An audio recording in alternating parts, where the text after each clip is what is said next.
Hey, what are you doing in your room? You know you're at the most magnificent resort on Earth. Welcome to the Mirage. In the next few minutes, I'm going to show you around. Show you just what you're missing by sitting upstairs.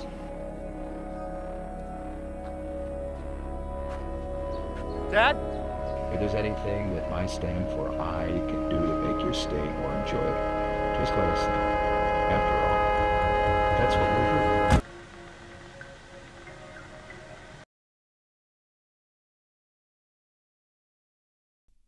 Hello. Welcome to the Broadkarst. It is August 5th, 2026, and we're here, and we are here. It's the guy from Carson Runquist. It is in fact. How are we doing? Let me get that chat back up there. How was that? That was good? That was okay? Ooh. I don't know why that was so scary.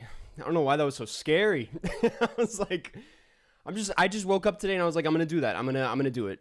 We put out the poster on Instagram and I was like, we've had this teaser for a second, so I was like, I'm just gonna throw it up. I'm just gonna put it on stream. Yeah. We will talk about that in a second. How are we doing? Woo, get that out of the way.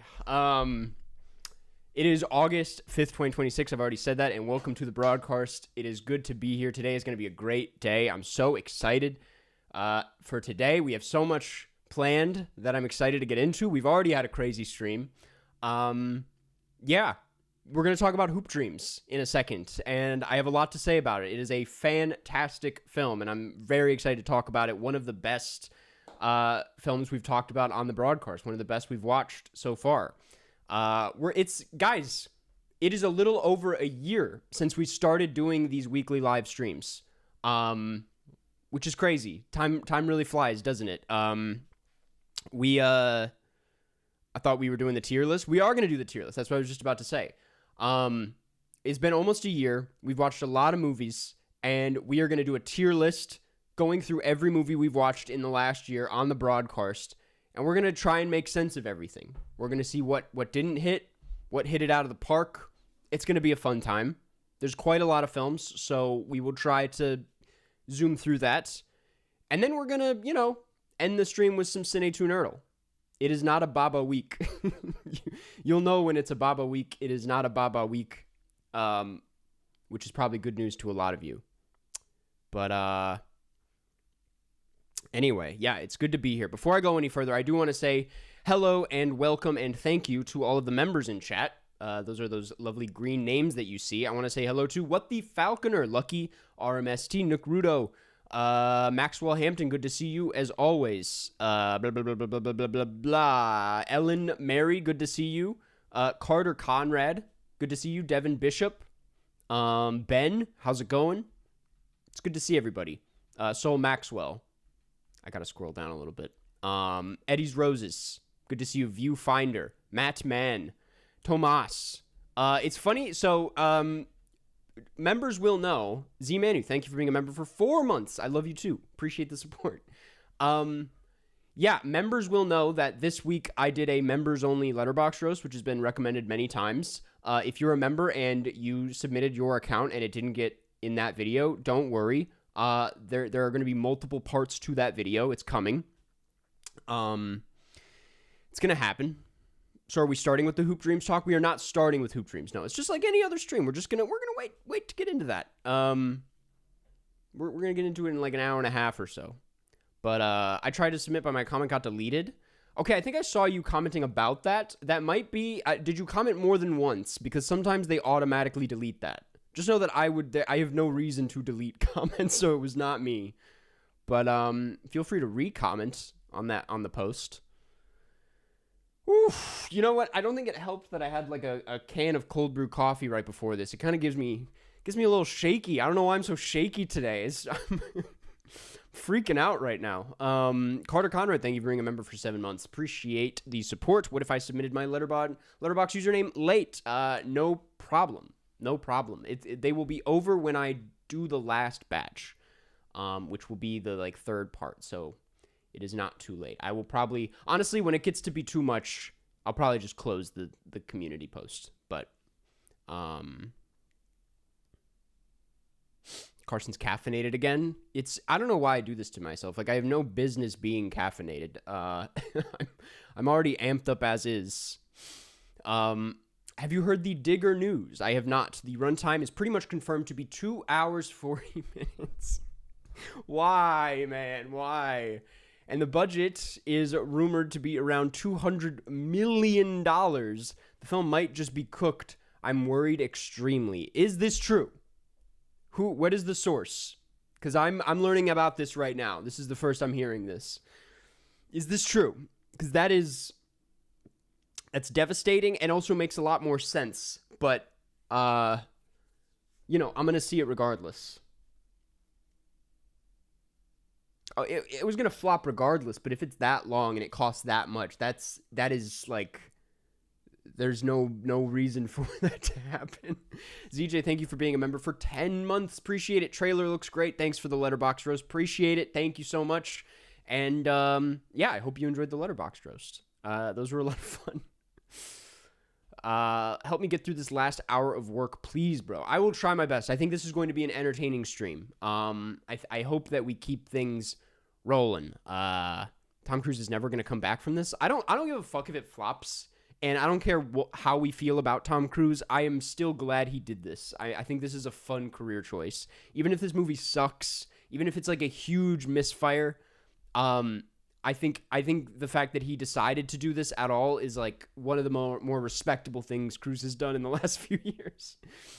That's not even true. He's done quite a few respectable things, but like this is like, I'm happy that he did this. He needed to get weird.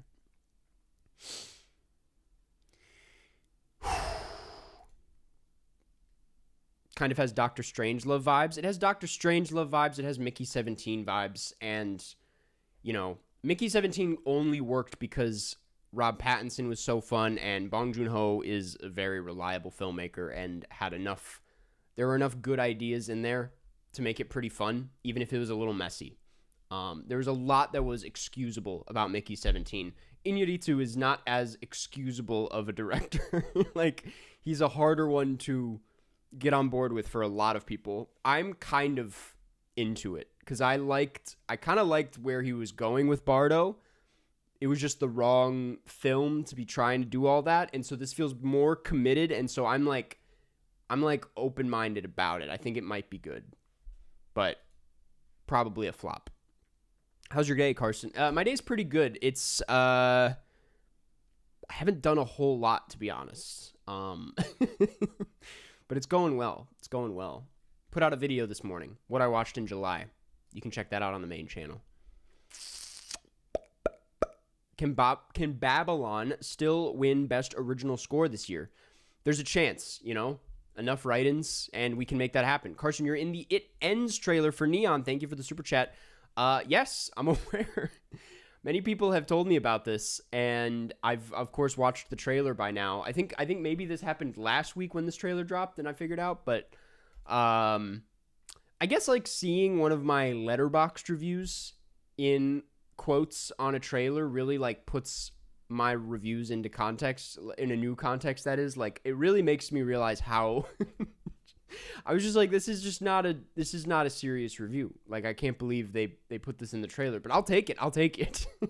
It's a good movie. And it was like, it was something along the lines of really with like 10 E's. And I was like, God damn it, man. Why'd you get it together? But I guess it's working. Remember when the Babylon guy got banned? Of course. One of our few bans. Speaking of, John's not here yet, so everybody be on your best behavior, because we are modless. We're raw dog in this stream. Greg Araki, Best Picture.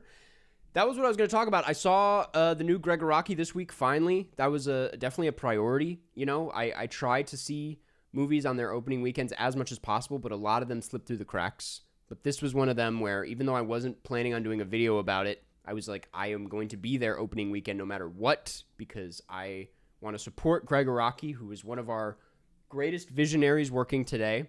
and this movie deserves my support. And yeah, it was a really good time. I don't know why my expectations were like kind of low. I'll get to the super chat in a second. I don't know why my expectations were like somewhat low. I think just because I was hearing a lot of like lukewarm to like mediocre things about it. But I had a blast watching this movie. It's kind of like, what if these new Ethan Coen movies were actually good? Like, it is a little funny to watch a just really kind of raunchy sex comedy and have it be like made with so much confidence and charm, and not by like an old Ethan Coen. Not that Greg Rocky's not also a little old, but like, and not to say that this is, it feels a little bit like he's, you know, his age shows a little bit in the film, but that's not a problem to me. I thought it was really charming and fun, and he's still like one of the funniest filmmakers out there. So I was like, I had a really good time with it. And the theater I saw it in, the crowd was very into it as well. So I will say, this is the second time this has ever happened to me. There was a moment in the film, and it's this kind of movie where it's like, the movie's weird as is. And at one point, an alarm started going off that sounded like, you know, the Amber Alert alarm that you get on your phone. And I thought it was in the movie. It like made sense in the context of the scene. And then it just kept going on, and people kept shuffling around. And then like after a couple seconds, my phone started going off. And that's always a crazy thing to have happen, is being in a room full of people in a quiet movie theater and everybody's phones go off with an Amber Alert. And that is somehow the second time that's happened to me. It's always interesting. But no, it was a good movie. It's a fun time. Did you see a theater accidentally showed it instead of Spider-Man? That is like the funniest clip I've seen. Even though it's like, obviously I'm like, well, I feel how I do it, but I'm just like, well, better off for playing that over Spider-Man, to be honest. But I thought it was like the funniest clip in the world, because it's just a bunch of people who have no idea what Greg Araki is about, who are just being served this out of their control. Like, at one point, the guy's like, "Put Spider-Man on." It's an amazing clip. Eddie's Roses, thank you for being a member for 8 months. What did you think of Spider-Man Brand New Day? I thought it was just fine. I thought it was fun, pretty inoffensive, pretty, like, I don't want to say bleak, but like kind of somber, like weirdly sad for what is supposed to kick off a new trilogy. But I think it kind of, you know, to be honest, and I didn't say this in my video because this is maybe a stupid thing to say, and it is very much not on the same wavelength. What the Falconer, I'll get to the super chat in a second, by the way. It is not anywhere near this movie, but it kind of had like a Batman Begins vibes, where I was like, we are establishing a new tone with this. There's a whole new vibe going on here, and it's a lot more serious. It's a little bit more dramatic. It's a lot darker, certainly. And it makes me want to believe that, like, moving forward, the rest of the films in this trilogy are going to be way better. Like, they had to take care of a lot of, like, house cleaning in this first film, but I'm like, I feel like the second movie, the next Spider-Man movie, is going to be amazing. Like, that's just, let me just put that out there. I'm putting that out there, that, like, that next film is going to be a banger. And I'm really excited for it. I just feel like they're gonna let loose a bit more. They're gonna let loose a bit more.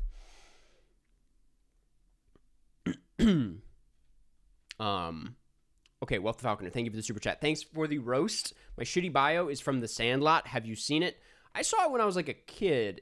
I don't remember anything from it though. Fantastic summer movie. It would be a good candidate for the poll this week. I would be open to putting that down.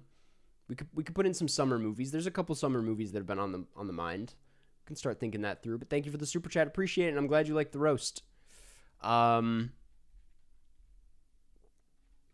me just double check that I didn't miss another one. Royal Toast, thank you for the super chat. Oh, I already saw that one. My bad. Okay, I think we're good. Don't you think Spider-Man has elements from Thunderbolts? I feel like it feels very similar to that movie. Yes. I don't know if you're making fun of me because I couldn't stop talking about Thunderbolts in my review, but I felt like kind of a clown. It really gave off like guy who's only seen like 2 superhero movies vibes. where it's like I couldn't think of anything else to, because I really like truthfully have not seen a lot of superhero movies in the last few years, but I did see Thunderbolts and I had a lot of thoughts on it, and with time I've grown to love it just more, not love it, but appreciate it more and more. But yeah, no, I thought I talked to a friend about this, and I honestly stole some of his thoughts for my video, but we were talking about how it's like, yeah, they kind of have the same third act, and they have a very similar vibe. But that's not really a bad thing. I don't know. Aaron, thank you for the super chat. Carson, I appreciated the roast, but I spell my name like this because it's Turkish. That's good to know. That's good to know, and I apologize for pointing it out. Listen, for a lot of those roasts, like when it comes to making these videos, by the way, and I've said this before, my Letterboxd roast videos, I go through like hundreds and hundreds of accounts until I find one that has something that can give me something to work, can give me something like funny to say, or there's like something noteworthy about them. Not to say your top 4 was not noteworthy, but like sometimes it's just really, I'm like, I don't know what to say. And so I had to go for the name. That was the first thing. I had to go for the name. A Rocky ranking soon. I would love to. There's only like 2 or 3 left that I haven't seen. And like I said, I think last video, I was hoping that maybe this movie did well enough that he can make some more soon and not do like one every 12 years again. But yeah, I would love to look back at his work and make a video about it. That would be fun. How's the Spielberg marathon going? It's going well. I watched the Terminal last night, which was fine. It was good. I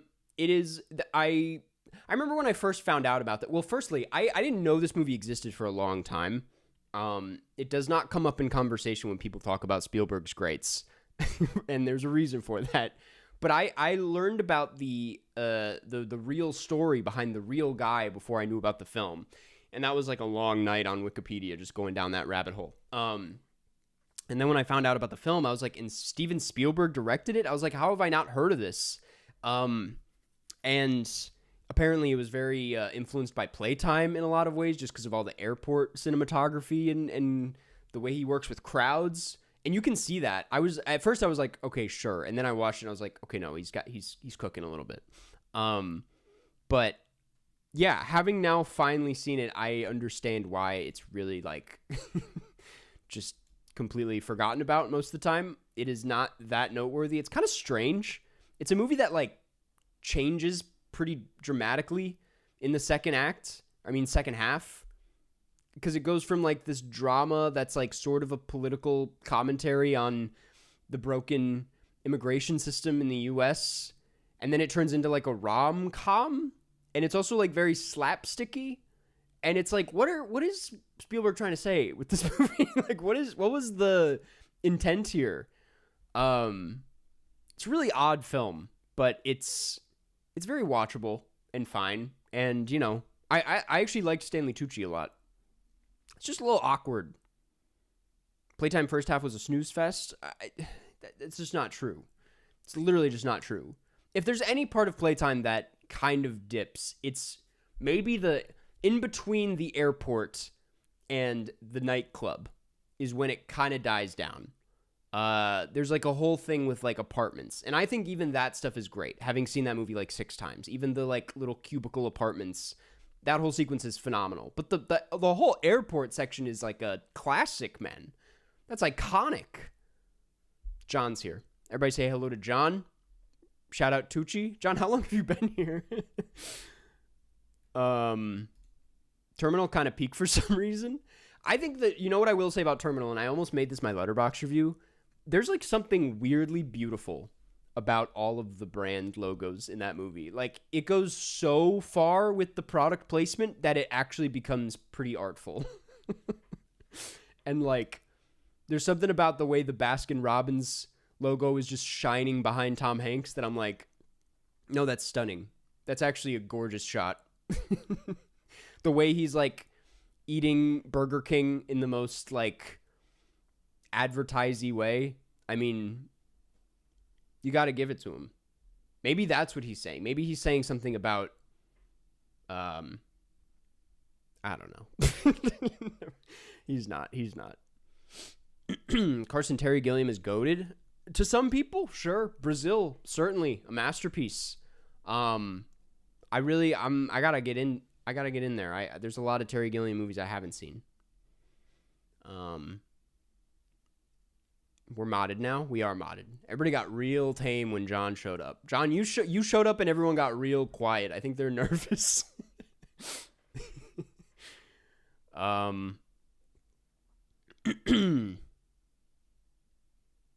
Brazil is good, not great. I disagree. It's a really great movie. Babylon. Always someone talking about Babylon in here. What else? This last week, actually after last stream, it feels like it happened so long ago, but it was after the last stream, I attended the LA premiere of Teenage Sex and Death at Camp Miasma. It was my second time seeing it. I saw it at Cannes. I wanted to speak on it a little bit because it was a really great experience. Seeing it with a very different crowd than the Cannes. The Cannes crowd was like, now that I've seen it in this context, like it made me realize just how dead the Cannes screening was. Like people just didn't vibe with it at all there. And it kind of makes sense. It made no sense to me to begin with why I was at Cannes, because it's like not the kind of humor that I feel like Europeans get down with. But I saw it with a pretty like rowdy crowd that was like really into it. It made a lot of the jokes land a bit harder for me. The emotional moments hit just that much harder. I loved it on a rewatch. I think it's a really great movie. It's not Jane Schoenbrun's best by any means, but it's pretty great. I wanted to bring it up because there was an after party afterwards, of course, and I actually got to go up to Jane, say hello. Those who've been longtime viewers will know I actually interviewed Jane on the Karstcast, my podcast with Jeff, many years ago. We interviewed them for We're All Going to the World's Fair, and it was a really great episode. It was a really great interview. I thought it went super well, and so I brought that up to them, and I was like, oh, like, it's so great to meet you. Congratulations on the movie. I actually interviewed you a couple years ago for my podcast. I don't know if you remember it. It was called the Karstcast, and they were like staring off, being like, oh yeah, I remember. I was like, nah, it's all good. It's all good. Nice to meet you. But that was, it was great to meet Jane once more. And it's a great movie. I will also say a fun thing about this. I was hanging out and we were just talking, and I look behind me and Kristen Stewart is like right behind me for like, who knows how long. So that was pretty crazy. I did not have it in me to go up to Kristen Stewart, but it was an eventful night. Very strange. Why did Karstcast stop? We just had different things. Were getting busy with both of our schedules. It became a once a week thing. Well, it was a once a week thing, and that became like once every 2 or 3 weeks if we could. And then it became like once every month. And eventually it just got harder and harder for us to record. And, honestly, I mean, last year we did like one episode with Carson Lund about EFIS, so it's like, I don't know. It could always come back. Sometimes we just randomly come back and it's like nothing ever happened. When will you start the John cast? Something worth considering. John, I thought about, I was not actually going to seriously pitch this, but John and I are going to play, what is it called? The Big Walk? Is that what it's called? I was like, maybe I should stream that. But then I was like, no. This one's just for us. What, bro? You got a network? You got a network, of course. You do got a network, but sometimes you got to read the room. I don't like to be an annoyance. And maybe that's wrong of me. Maybe I should be a little bit pushier. Many people in my life will tell me that I am not a particularly pushy person. And I think that's not a good thing all of the time. Like, I think I could be a bit more assertive when it comes to things like that. But at the same time, I think I just like, I think, not that it bugs me when people come up to me, but I also just like respect people's boundaries most of the time. I just assume that they don't want that. But if someone is just like walking by alone, then I'm like, I'm going to pounce. I'm going to say something.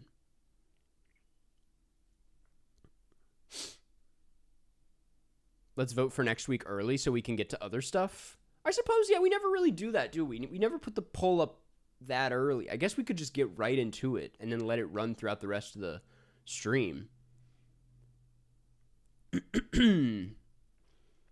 Yeah, why not? Why the hell not? Let's do the poll. Let's throw up some movies for next week. We're not gonna. This is not me saying we're about to talk about Hoop Dreams, which is this week's movie, but doesn't hurt to just start the poll. Yeah, if you guys are new here, every week we have a weekly movie, and then the following week we talk about it, we discuss it. This week it's Hoop Dreams, which we'll get into in a second. And how it works is that the chat nominates a couple movies. I pick 4 of them to put into a poll, and then the members on the channel are able to vote on that poll, and yeah, that decides what we watch next week. I don't know if I have a specific idea in mind. I mean, summer movies is kind of a fun idea. Point Break, I have seen. And also, that's the other thing. I try to make movies that like I haven't seen before. Damn, bro. I guess people want fireworks. I guess one person wants fireworks. Make that. I guess two.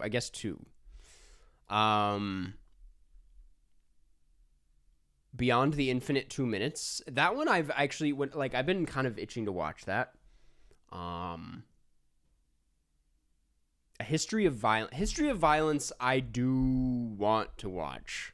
I've wanted to watch History of Violence for a long time. I'm going to put that in. I don't care.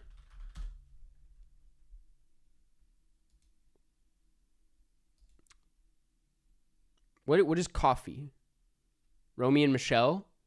Naked Lunch. Dark Waters. Dark Waters, dude. I would watch Dark Waters. A History of Violence. I'm kind of going on. I don't know if these are really summer movies. they actually seem like kind of dark, but I'm really feeling these choices. Sweet Smell of Success. How did you know I wanted to watch that? I just watch listed that. Yeah, I hear you with Sandlot. Repo Man is a good one because actually I was planning on watching that one with my girlfriend this week. I'm going to put in Repo Man. I can see that winning. And let me look up Fireworks. The constant spamming is not what gets me to watch these movies, but it does have good reviews and it's available on YouTube. And I'm assuming we're talking about the Takeshi Kitano film, a filmmaker who I think I've watched listed a handful of his movies, but I've actually never seen any of his films. Fireworks looks kind of good, I'm not gonna lie.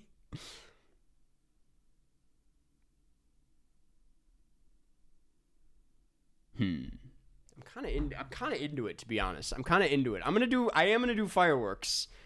Do not let this. This does not mean that spamming works. Let me just say that. You cannot spam and get what you want all the time. But this just so happens to look like a pretty good film. So I'm going to put Fireworks in. A History of Violence. Dark Waters. Repo Man. Fireworks. Coffee starring Pam Grier. I do like Pam Grier. Directed by Jack Hill. Oh, I'm familiar with this. I have not seen it, but I do recognize the poster. Not this week, but I'm gonna bookmark it. Okay, I'm gonna bookmark it maybe next week. A History of Violence, Dark Waters, Repo Man, and Fireworks. These are next week's movies. The poll is available right now to members, and we'll decide on who the winner is by the end of the stream. I'm happy with this. Okay. Anyway, where were we? We've been streaming for 34 minutes? I guess we could get into the tier list pretty soon here.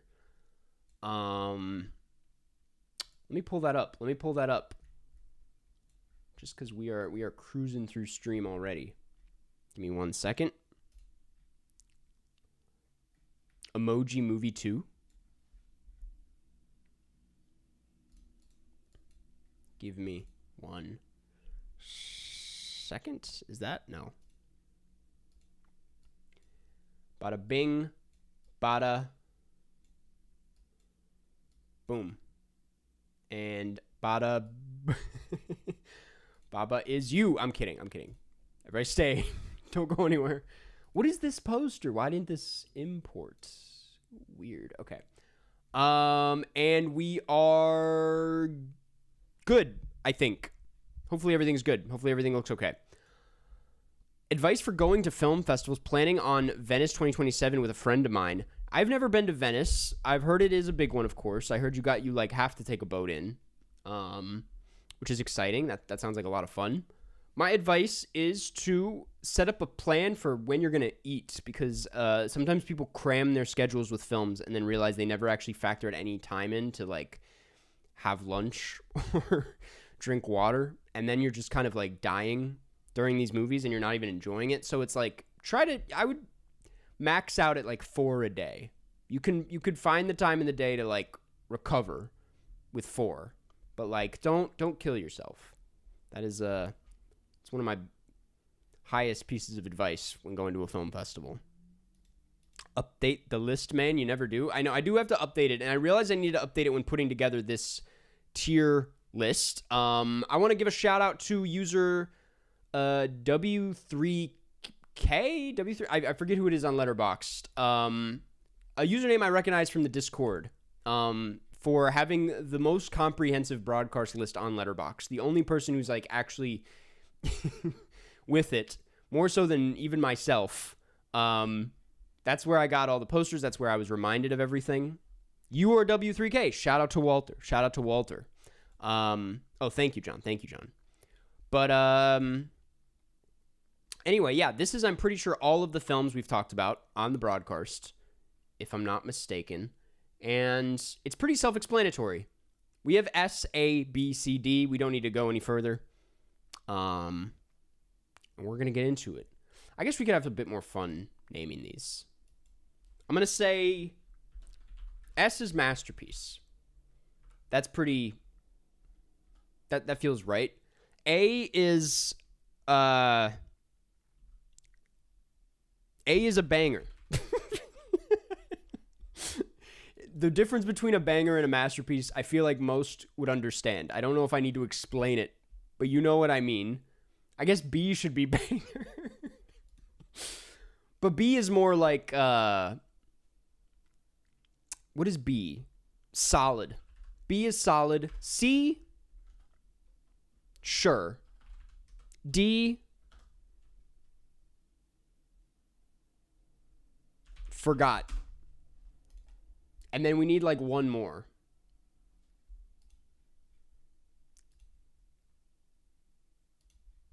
Why did this turn blue? One second.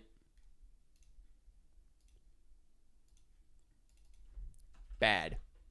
I don't know if we actually have a whole lot of bad ones here, but we will figure that out. W for why did we watch this? I kind of like that, to be honest. I'm going to say why. Okay. Let's start with Paper Moon. Keep in mind also, it's like most of the time what gets voted on in these polls are films that people tend to enjoy or want to watch. So we do just... where's my trackpad, by the way? Oh. A lot of these are going to be pretty high up there. It's going to be a pretty uneven tier list. John Patron, thank you for being a member for 2 months. Add a tier above Masterpiece for Pizza Movie.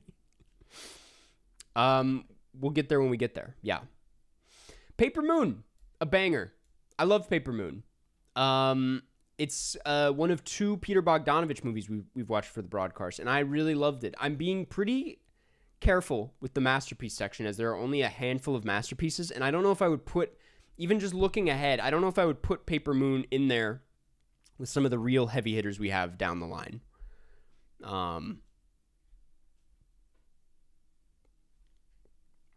But I mean, I love Paper Moon.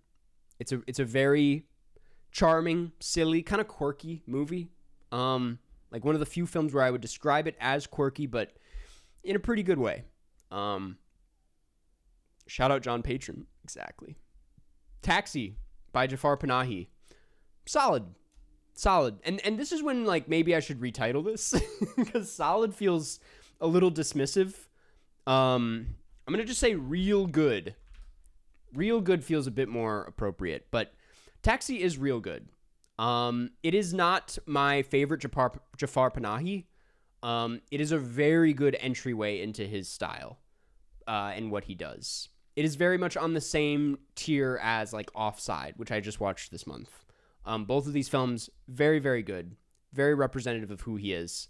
I think he gets a little darker and a little bit more emotional in some of his early work, and in certainly It Was Just an Accident, but love Taxi. The Vanishing. The Vanishing also going to go in real good. Really enjoyed it. A bit challenging, a bit frustrating for what it is. Not a necessarily crowd pleasy thriller, but that is very much what it's trying to do. It is all about subverting your expectations and actually making the fact that it answers all of its questions more disturbing than you would expect. Like the fact that you kind of get to know what's happening only leaves you with more questions, weirdly. And I think it's a very smart movie in that way. I don't know why there's like a blank section. It's a grim watch. It's a pretty grim watch. Are there spoilers here? We are not going to be spoiling, no. I mean, I guess that was kind of a spoiler for The Vanishing, but not really. But no, we will obviously not be spoiling.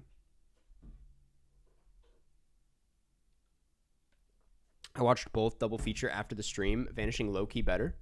I mean, what was so interesting about that double features, they were very different movies. The Vanishing and Brazil.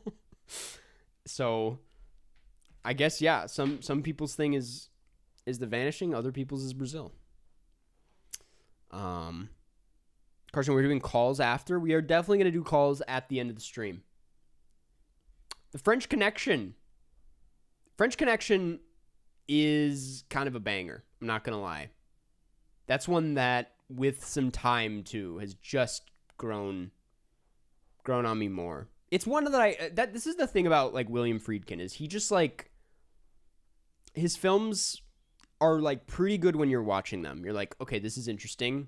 This is very grimy and not very fun, but, like, I cannot look away. And then, like, 3 months later, I'm always like, that was an incredible film. That was almost a masterpiece. Yeah, love The French Connection. Some absolutely thrilling sequences in there. And a movie where I see it in a lot of what I watch now. Now that I've seen it in full, I see it everywhere. I feel like it's one of the most influential films on this list. What's your film about, Karsten? I'm not going to talk about the plot details of my feature. But the short is about a man with Alzheimer's who runs away from home to avoid being put in memory care by his son. And that's the short. John read my feature yesterday, though. Shout out, John. Hoop Dreams, masterpiece. I'm not going to speak on it too much because we are going to literally talk about Hoop Dreams later. It is even a step above masterpiece, wherever that is. Like, it is a phenomenal movie. I loved this movie. Yeah, we will talk about it in a second, but Hoop Dreams is definitely up there. Shout out feature. Clockers. Dude, I'll be honest. Clockers maybe a banger. I was surprised at how much I loved Clockers. I was really expecting it to be like mid-tier Spike Lee. Speaking of Spike Lee, who has like a very small cameo. He appears in like one scene in Hoop Dreams, which is kind of funny. But yeah, I thought it was going to be like mid-tier Spike. It is to a lot of people, but I was kind of blown away by it. I thought it was one of his most like kaleidoscopic and vibrant and comprehensive films, because I feel like each of his films is like a deep dive into like a specific part of life and something that he cares about. And sometimes they feel a little messy. Sometimes they get carried away with themselves. Clockers is messy, but in a way that's like just really works.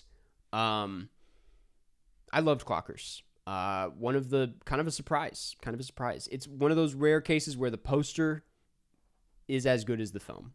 It's an amazing poster on top of everything else. Not masterpiece. We are, again, being careful with the masterpiece section. Close Encounters of the Third Kind.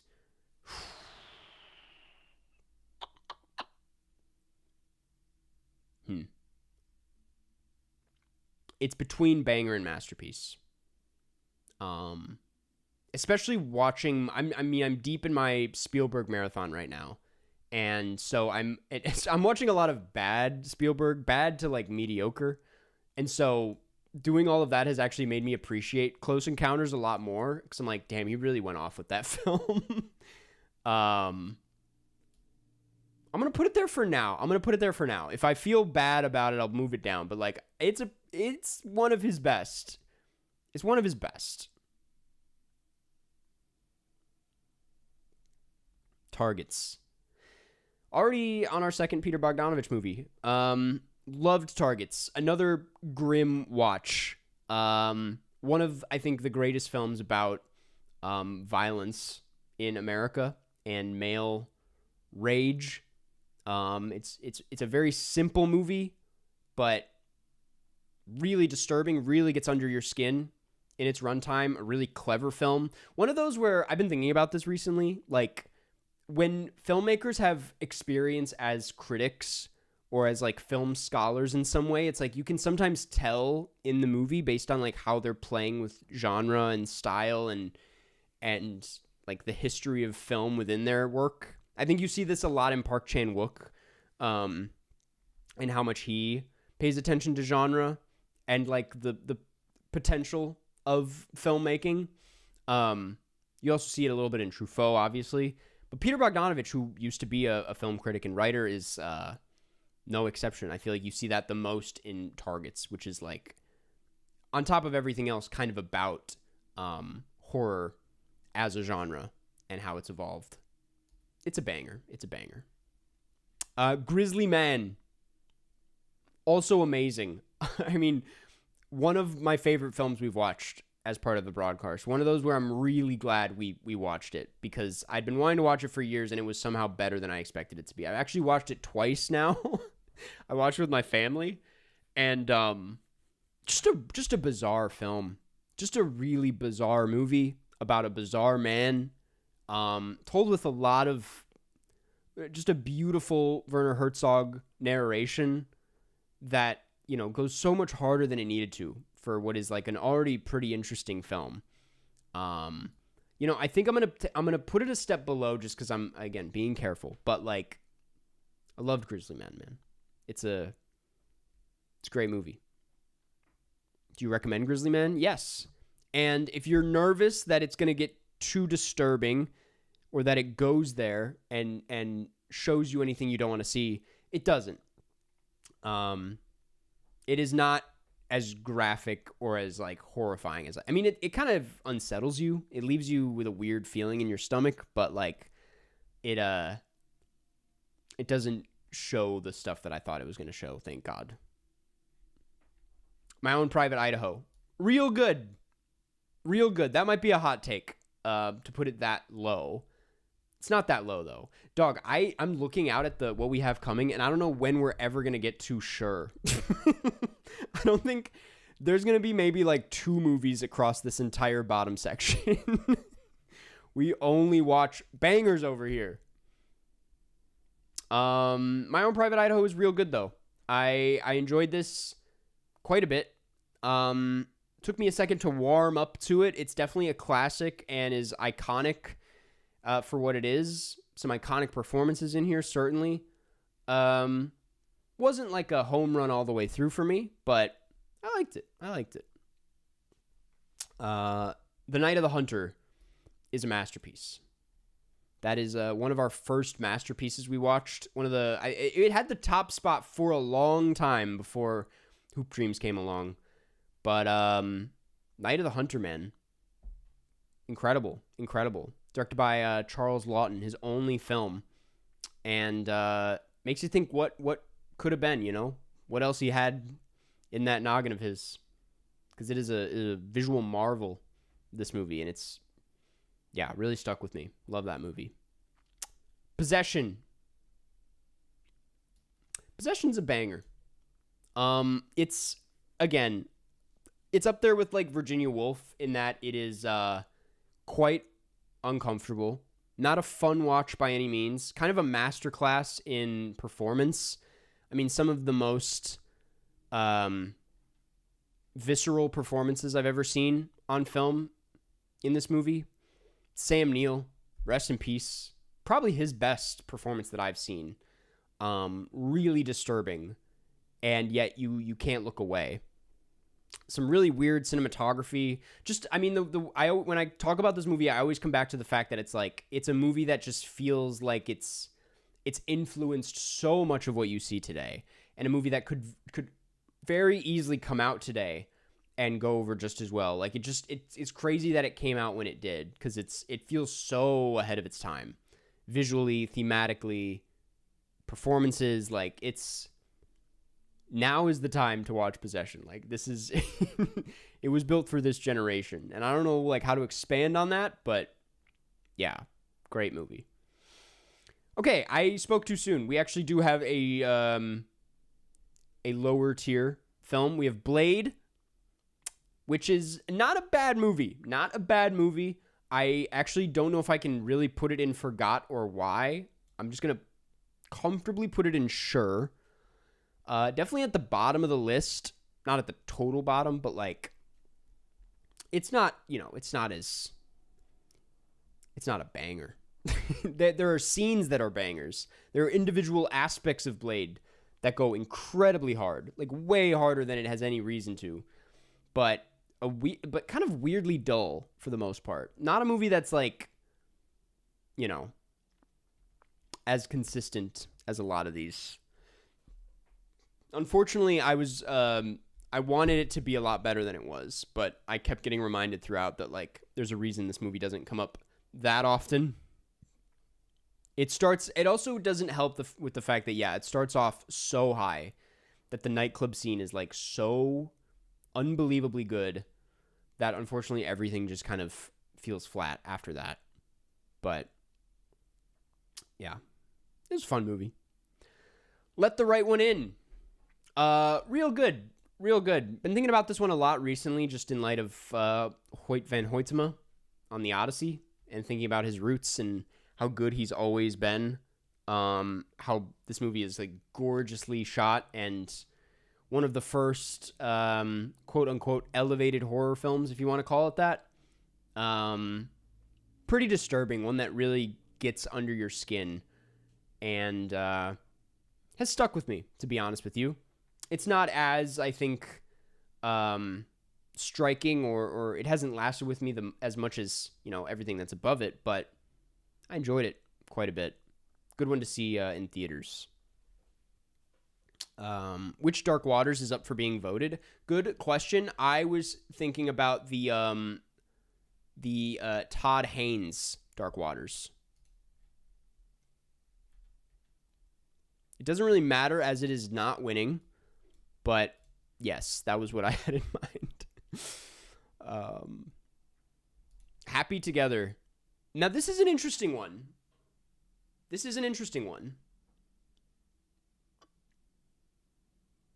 I loved Happy Together.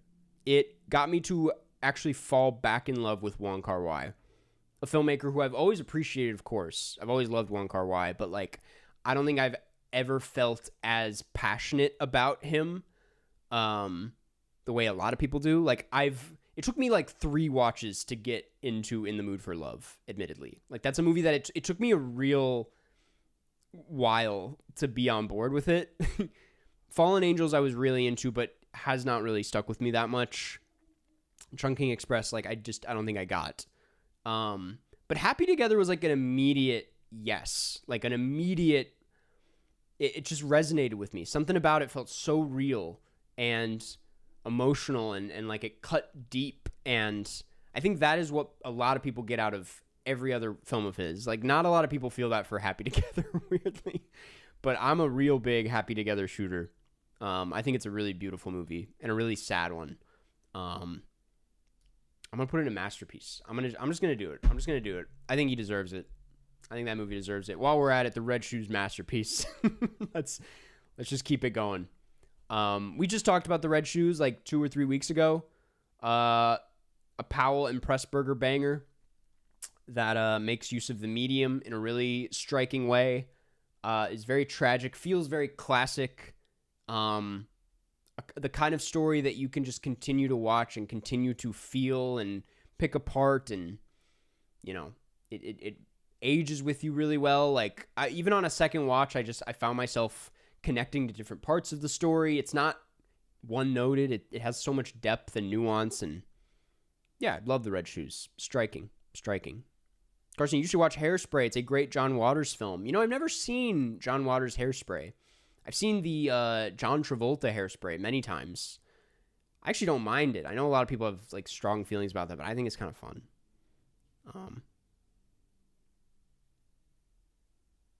Looking so boy next door in his striped shirt. Making me blush. Ginger Snaps. Oh my God, Cookie, great timing. Cookie's Letterboxd review just got read by the Ginger Snaps stars on one of the Letterboxd reviews or Letterboxd videos, which is quite funny. Bro, you gave it 2.5. What did I give 2.5? Hairspray?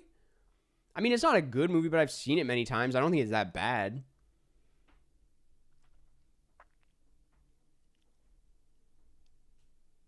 It's probably better than 2.5. I will be honest.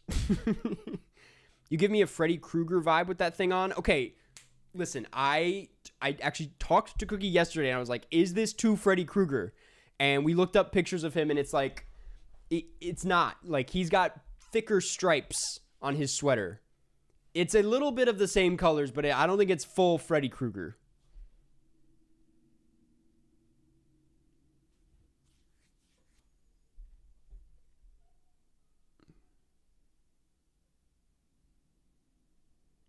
Thoughts on Serial Mom? Love Serial Mom. Ginger Snaps, I'm so sorry. All that said, sure. It's okay. It's not my favorite horror movie. I think it is good fun. It's not really for me. It's like not the style I usually go for. It's not a movie I see myself rewatching all that much, although I know that it has its shooters. It's one of my favorite discussions we've had on the Broadkarst, though. We had Lucy from Letterboxd on to talk about it, who had much more to say about it than I did, and that was a great time. But the movie itself, it's fun. It's good. Dog Day Afternoon is a masterpiece. Dude, Masterpiece is about to get outnumbered, or they're about to outnumber Banger. That's crazy. Yeah. We just also talked about Dog Day Afternoon. It is another masterpiece that I don't know if I need to go too deep on it, as we just talked about it, but probably my favorite Al Pacino performance. I don't know if I'm ready to call it my favorite Sidney Lumet. Right after I watched this, we watched or rewatched 12 Angry Men, which it's a toss up. They're both amazing. They're both so different. Which says so much about him as a filmmaker. He had so much range. But love Dog Day Afternoon. Yeah. Who's Afraid of Virginia Woolf? That was last week's movie. Very good. Above real good. It is a banger. It is an uncomfortable watch. And one, I can't believe I went so long without knowing anything about it or what this movie was. I had no idea what I was getting myself into and was pretty blown away.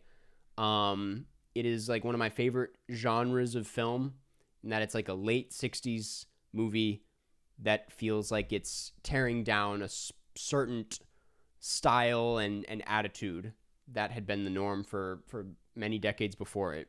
It feels like it's kind of tearing apart the entire medium in a way. So I don't know. I really like it. Just talked about it last week, sorry. Kramer versus Kramer, real good. I do not find myself thinking about Kramer versus Kramer that often. But I remember really liking it.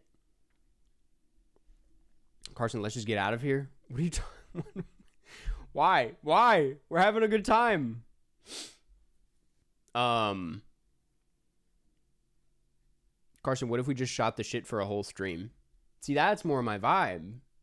John wants to get out of here, but I'm trying to shoot the shit. Yeah, I liked Kramer versus Kramer. Good divorce movie. Not my favorite divorce movie. Not my favorite Dustin Hoffman performance. Not my favorite Meryl Streep performance, but like everything about it, pretty solid. Great child performance, I will say. That's probably the most notable thing about it. Stand By Me is a banger. I'm not going to go full masterpiece with it, as there are other Rob Reiner movies that I like more than this. But it did surprise me. Obviously there was a lot of emotion along with it, given everything that happened around that time. But so it hit me a bit harder than I think it would have if I just watched it on like a random Tuesday years ago. But I guess I just never assumed this would be a movie that I would be that into. It's not a genre that I usually go crazy for. Bunch of kid performances. Like there was something about it could have easily been a miss, but I found it really sad. And it was like stepping into a memory that like wasn't even my own, which I think when movies can pull that off, it's very powerful. And yeah, just thinking about the song and looking at the poster, it like kind of puts me back. And it's amazing that it's kind of like a crowd pleaser and a fan favorite, because I'm like, I don't know if I could watch this again. It was like something very sad about it. So yeah, it's a banger. Dr. Strangelove.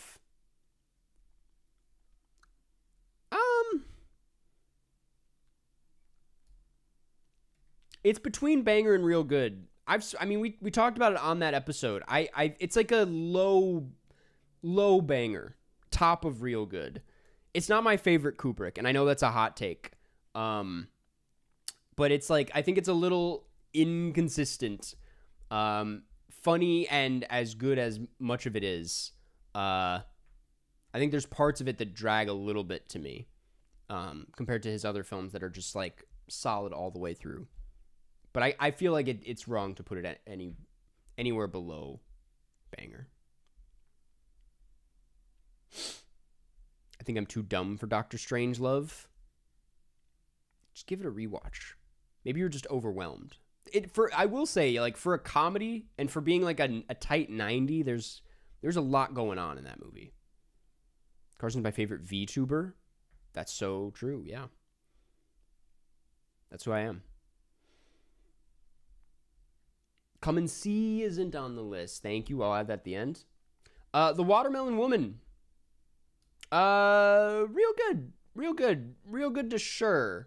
I think I liked The Watermelon Woman a lot. We talked about it on the stream. It is like a more interesting film to look at off of just the fact that it like exists and for how significant it is as a film, and for like, you know, what it's doing with genre and how much it manages to do and how playful and joyous a lot of it is. I think that's all pretty special. It's a little scrappy. It's a little rough around the edges. And some of the humor wasn't like my favorite thing. It didn't do it for me that much, but it's real good. It's real good. Buddy, you gave it a 3.5. The Watermelon Woman? That sounds about right. That's pretty much what real good is.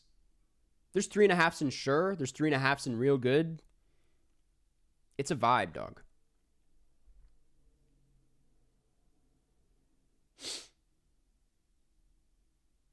When I saw the tag with cookie on Letterboxd, I thought he was saying he ate a cookie while watching the movie, and now I know. I have to say, it's actually insane how many people think that that's what it means. And I don't know how to expand on that, but it's become a whole thing. Signs is real good.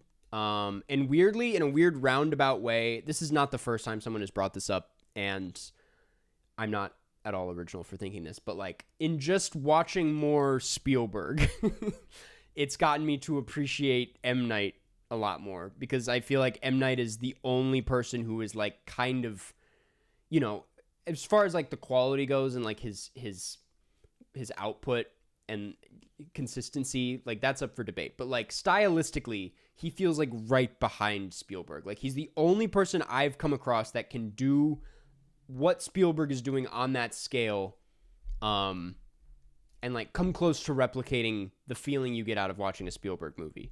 And Signs is like one of the most obvious examples. It's probably the most Spielberg I've seen him go. I have not watched every M. Night movie, so take that with a grain of salt. But like, I think it's good. I think it's a great alien movie. I think there are some great performances in here. I mean, I like M. Night Shyamalan. I know people have their thoughts on him, but I think his movies are fun. And when you lean in, when you kind of accept what it is you're watching, it can be really sweet. It can be very moving. J.J. Abrams, that's like, they want you to believe that. But like, you don't actually really feel it when you're watching it. Having just watched The Terminal last night, I was like, this movie sounds so weird sometimes, but it obviously, like, a lot of that works. But I was like, the only other person who brings out this like weirdness is like M. Night Shyamalan. Like, they're so similar sometimes. M. Night is like a stomachache. Jesus Christ, man. You guys just don't know how to have fun. That's really what it comes down to. We talk about these movies needing to loosen up. You guys, we all need to loosen up. My Cousin Vinny. Sure. I enjoyed My Cousin Vinny. I had a good time with it. Truthfully, it's kind of in forgot territory. As like rewatchable as it is, you know, this is one of the most classic films on here, I would say. There are like excellent elements. There are parts of it that are real good. Good screenplay. But it's fine. It's, you know, I personally probably won't watch it again anytime soon. There are other movies that I will go to get my fix that that this gives me. There's like other films out there where I get something out of it that is very similar to this. And so I have no reason to go back to My Cousin Vinny unless like I need to talk about it for some specific reason. Battle Royale. I'm going to say something a little crazy. Sure. I enjoyed Battle Royale. Again, there are elements of it that I thought were pretty breathtaking, and quite fun for sure. And I think like talking about it and researching a bit more about it and like why the director did what he did with it was really kind of enhanced it for me. But I don't know. It was like there was something about it that just didn't really do it for me. I just didn't really.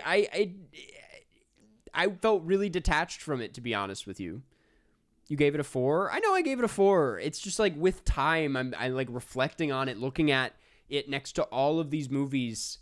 You know, I think it's one of those rare cases where such a widely beloved film just like didn't do it for me as much. Though I thought it was good. This sure is not bad, man. Sure is not bad. It's just sure. What do I need to do to get banned?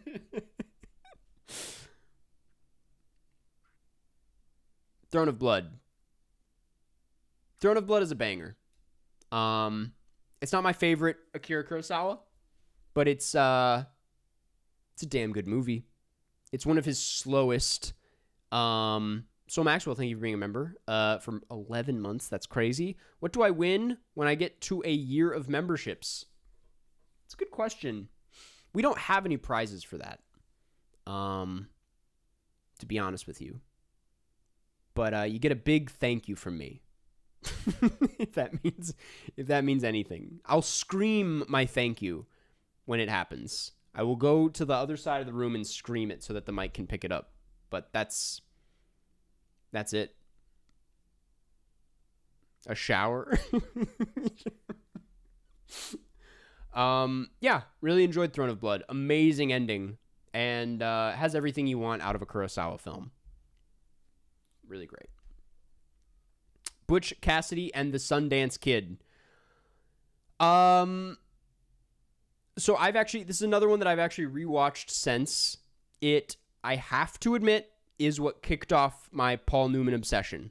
When I think about it, I do owe it to this community for getting me into Paul Newman. I think when I watched it, however long ago that was, I had no feelings on Paul Newman. I was just like, yeah, he's just a guy. He's just like an actor. And he really charmed me in this movie, as did Robert Redford. And I was like, okay, he's great. But I didn't go any further. And then it wasn't until I made that Color of Money video where, and watched The Hustler on top of that, where I was like, man, this guy's awesome. And then in like researching that video, just looking more and more at his filmography, I was like, this guy rules. And now I've since watched like Slapshot and The Verdict and HUD, obviously. And I'm obsessed with him. So I owe this movie that. Because it feels like a pretty... I'm not going to go out and say it's the best Paul Newman movie.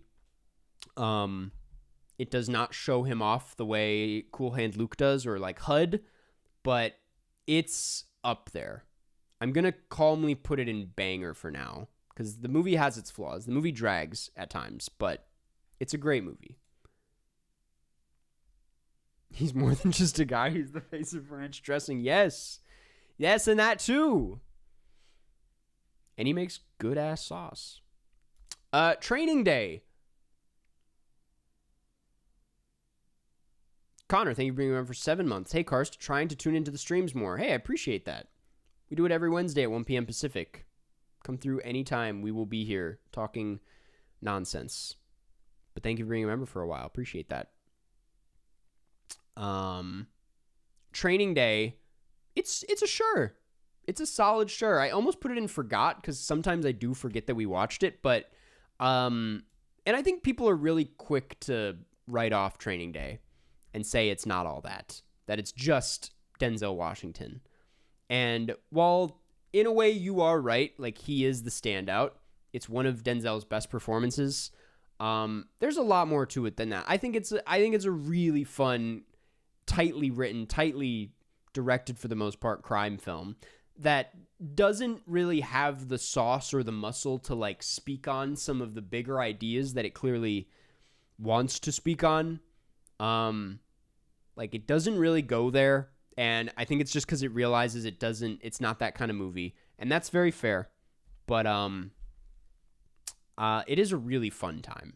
This more than like My Cousin Vinny, I can see like this is a movie that I will throw on a flight and have a good time with, like easily. Super rewatchable. I might put it in real good. I like Training Day. Nick Rudo, thank you for being a member for 9 months. Any updates on when new merch will be on sale? Yes, very soon. I've gone back and forth. I had one shirt that I was really hyped on. But then I was like, I don't know if I should sell this. And I'm not going to elaborate on that because no one cares. But like I had a kind of existential crisis over the merch. And so I'm like rethinking some designs. But the Broadkarst hats and shirts will be up soon. I promise. The hat is very quality. It was a photo of John. Yes.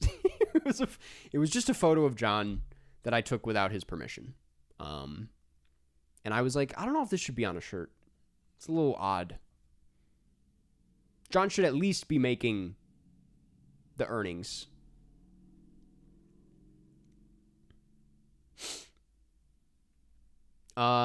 City of God. City of God is really good. It is not a masterpiece. It kind of almost is. It's probably like when I look out at the bangers, it's maybe at the top. it's kind of a masterpiece. It was one that I thought wouldn't stick with me the way it has, but like every time I think about it, when I look back on, dude, it's up there. It's a masterpiece. That's a great movie. One that really, I mean, you have to keep in mind, it had a lot of hype behind it. People have been telling me to watch it for years, and it has a very powerful reputation, obviously, as like maybe the most celebrated film out of Brazil of all time. And you watch it and you kind of understand immediately why. Yeah, it's a great movie. It's a great movie. It's a different kind of Matt, yes.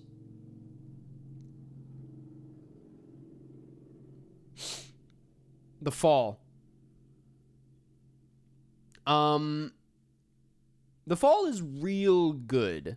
I know some people might think it should be higher than that, but personally, I remember being into it. I didn't feel it emotionally, though I did think it was like visually unbelievable.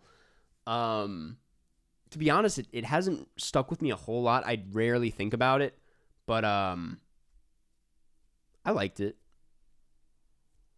Millennium Actress. Okay, maybe Millennium Actress was this blank spot because I did download it, but then it didn't load in for some reason. But I'll re-download it after this. Yeah, I have close to nothing to say about The Fall, to be honest. It is not one of the most memorable on this list, but it is not at all bad. It's very quality, and I think it's a lovely love letter to storytelling and filmmaking, and I feel horrible. I'm forgetting the lead's name, but he's very good in it. Yeah, I enjoyed The Fall. The Great Dictator, Charlie Chaplin. Also real good. It is not my favorite Charlie Chaplin. It's quite long, honestly. And I know that's like not the most valid reason to dock a film, but it is very long. And I think it's a little loosey-goosey, for lack of a better term. Like, it feels like we're just throwing in bits that aren't as good as other bits. I think the ending is what really put it up there for me. And that's the thing I and most people remember most about the film is the ending. It's really good. Not higher than real good, though. I need some water.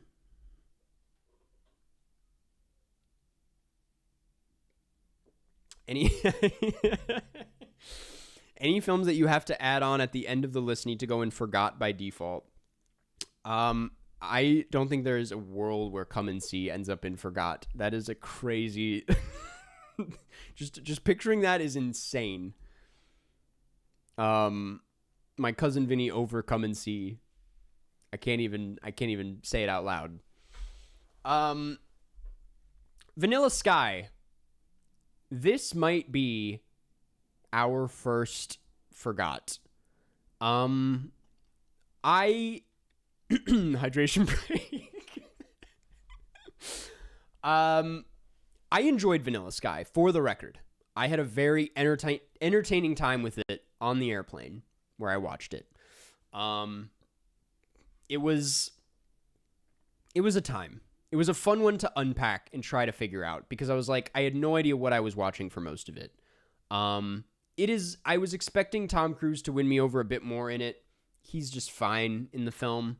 To be honest, it's a lot like Almost Famous, another movie that I like that way more than Vanilla Sky, for the record, but like I appreciated it a lot at the time and I never think about it anymore.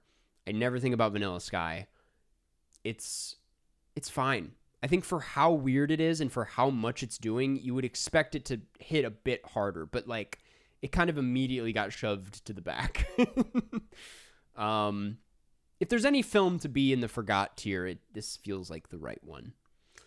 Brazil, masterpiece. We talked about it earlier. Probably my favorite, actually easily my favorite Terry Gilliam film. The most his style has ever worked on me. Both really fun and really disturbing. If I have to dock it for anything, it's that Robert De Niro is very underutilized here. But that aside, everything about this is great. Another one, kind of like City of God, that actually did live up to the hype. It's funny because this one's called Brazil. Dazed and Confused is such a banger. I went a long time writing this off. It was one of the rare rewatches on this list. Loud honk outside. Jesus. It's a rare rewatch because I think I saw parts of it my freshman year of film school and remember thinking it was kind of stupid.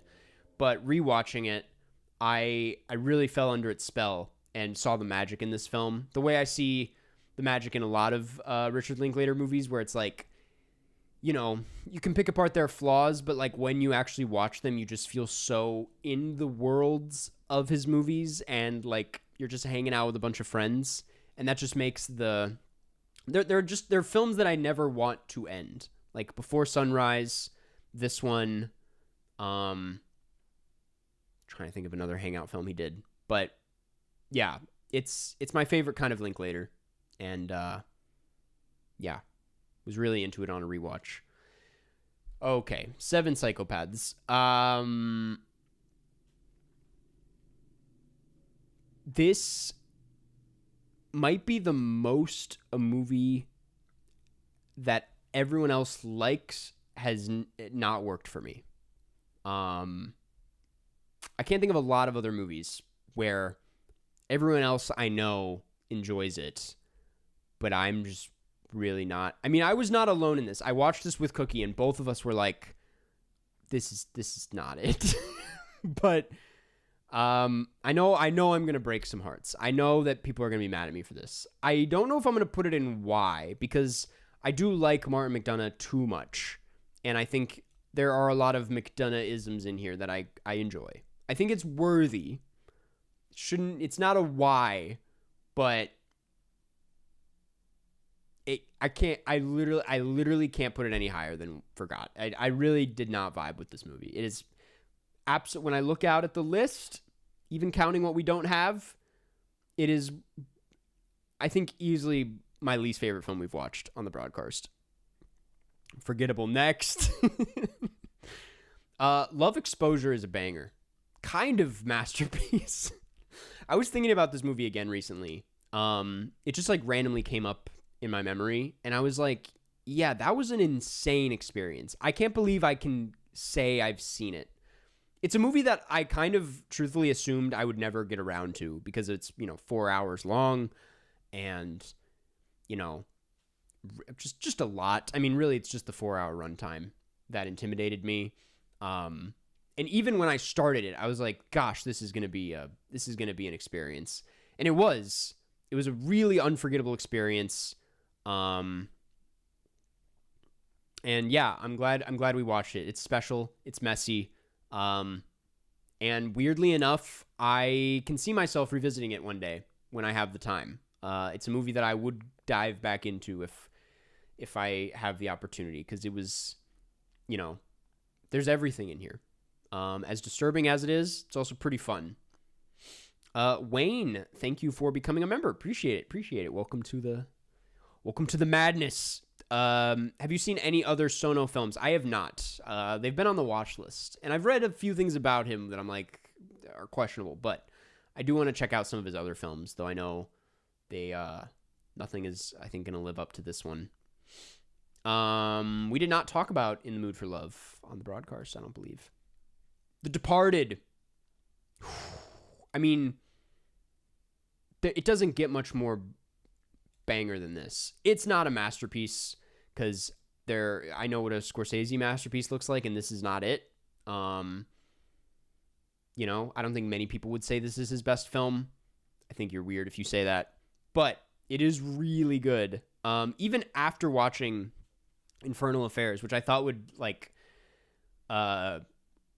change my thoughts on The Departed weirdly, like seeing the original.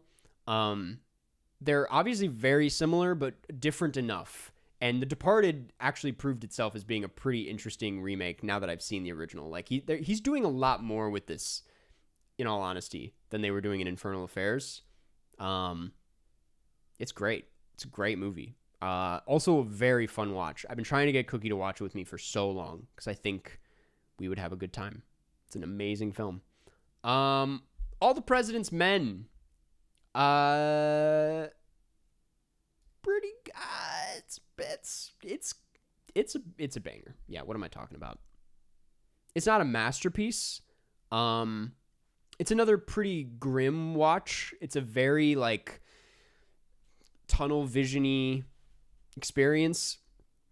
Really great film about paranoia, and yeah, not a very fun time. There's movies that I think get across that feeling a bit more excitingly than this. I'm trying to think of an example, but like even the director's other film, The Parallax View, I think is in some ways a bit more vivid about that feeling. But this is a classic for a reason. It's two great performances and kind of redefined that genre at the time. Pretty great. Makes for a great double feature with Zodiac. That's kind of what I was referencing. Is like, yeah, it influenced a lot of films that I love, like Zodiac, even Cure in some ways, I would argue. It is kind of a Fincher movie before Fincher, is the best way I can put it. Funeral Parade of Roses. Pretty crazy movie. I don't know if it's a banger to me. It's honestly I think it maybe would be more of a banger in my mind if I watched it in like film school, because it's doing so much with the style and feels like it's completely like breaking open what a movie can be, and is so freeing and exciting and great for the most part. I think it's another movie where there's like isolated sequences that I think are masterpieces in their own way. But as a whole, it doesn't really come together as much for me. But it's pretty great. It's a pretty great movie. It's definitely a must-see. I'm going to cancel my membership. What is this? I'm just being honest, man. Like this with time, this is how I land on these films.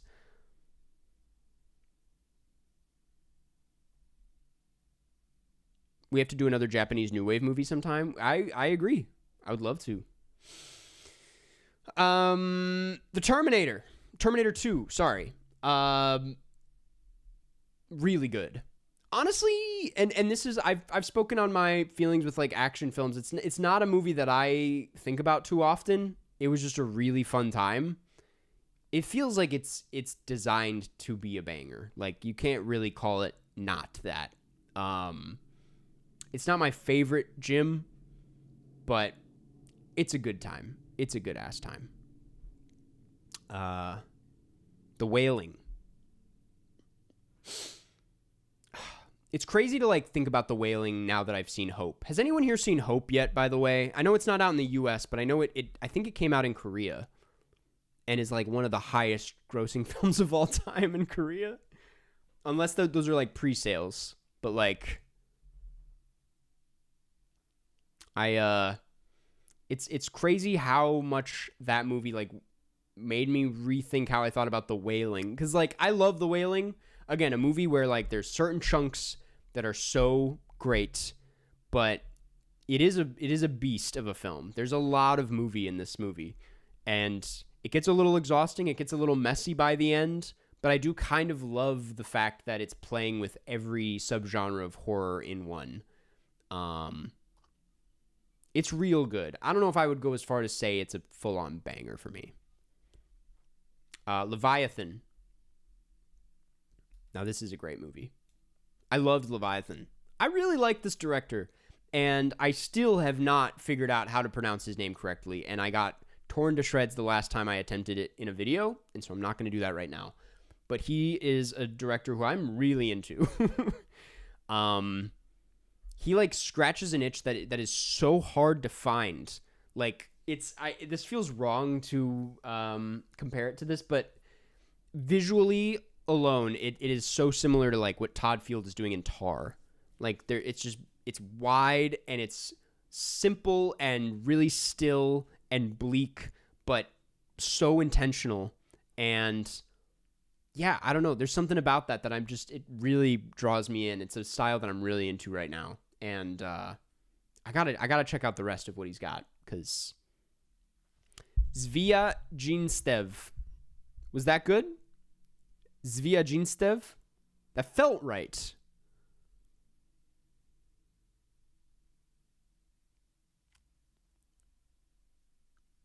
No. No, not at all. Not at all. Hell, not even close. I said what was typed out. To be fair. I said what was typed out. Zviajinstev. That actually sounds pretty good. K-pop Demon Hunters. I didn't forget about K-pop Demon Hunters. Hard to forget about it. But it's definitely like lower tier. It's for the kids. Contempt. Godard. Truthfully, I did forget a little bit about Contempt. Like, I actually forgot about it, but I'm not going to put it in forgot tier. Or even sure. Because there was a lot I liked about it. Godard is a filmmaker who I really want to love, and I love what he says in his movies. I love how he makes his movies. I love how his movies feel. There's always something about them, though, that holds them back for me. They always come out a little clunky. And Contempt is kind of another example of that, though. I think I vibed with it a bit more than a lot of what I've seen from him. Off memory, this one felt pretty good, but I don't really know what to say about it right now. It's Zvaya Ginstev. Gin or Jin? Zvaya Ginstev. We're not playing Baba today. Zvaya Ginstev. How was that?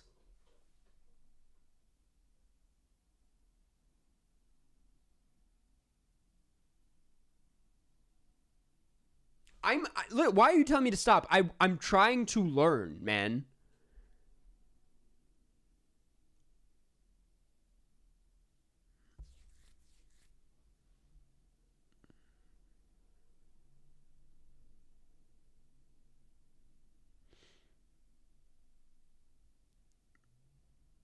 Let's just go.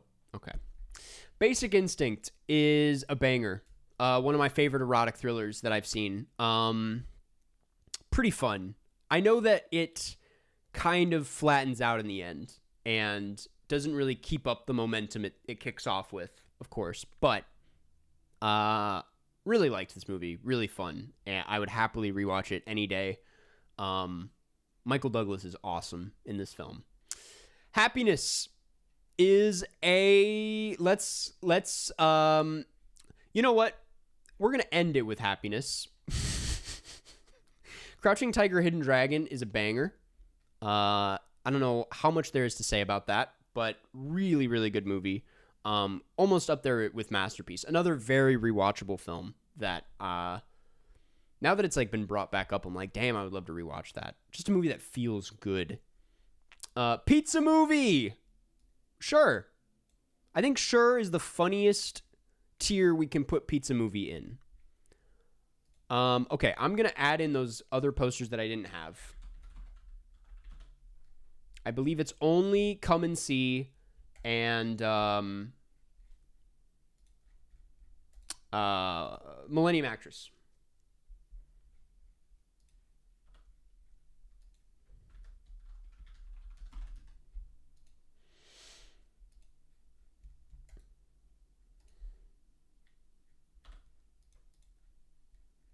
One second. We're going.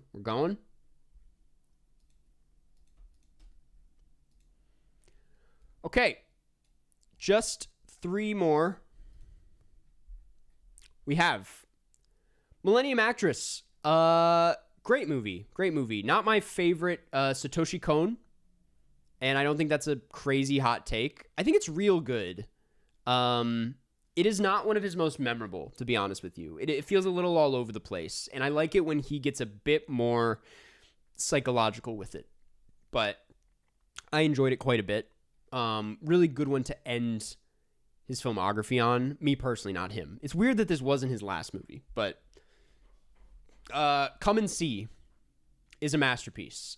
We just talked about this one. It is, I mean, it's, dude, damn. Actually, it's crazy that, and maybe this is just recency bias, but like this and Hoop Dreams are like neck and neck for best film we've watched on the Broadkarst. I think it's still Hoop Dreams, but they're both really, really good.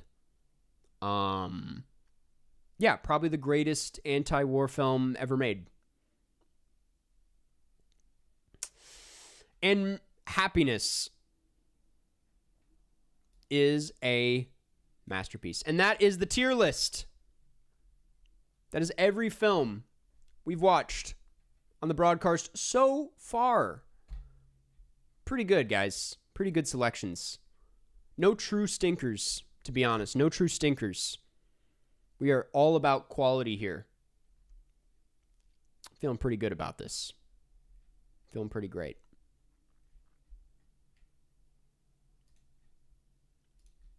Okay. That was fine, right? We all got through that.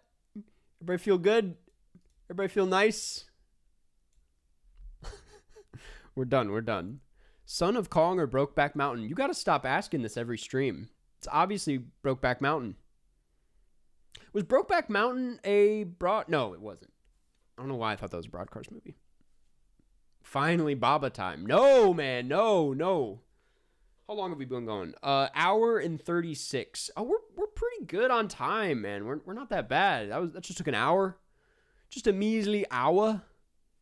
How are the Broadkarst films chosen? So every week, the chat nominates a bunch of movies. I pick 4 that look interesting. I put them in a poll, and then the members vote on the movie. To vote on the poll, you need to become a member. It is a great way to support the channel. You get fun perks like being able to vote on the poll. You get to play me in Cinenerdle every now and then. And you also get access to member-exclusive videos like the members-only roast I just did. Yeah.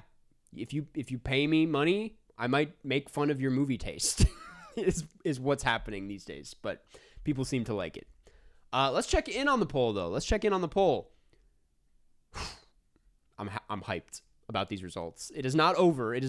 We have another hour and a half before it's called, but right now, Dark Waters, 5%. It's probably not going to be Dark Waters. Fireworks, 20%.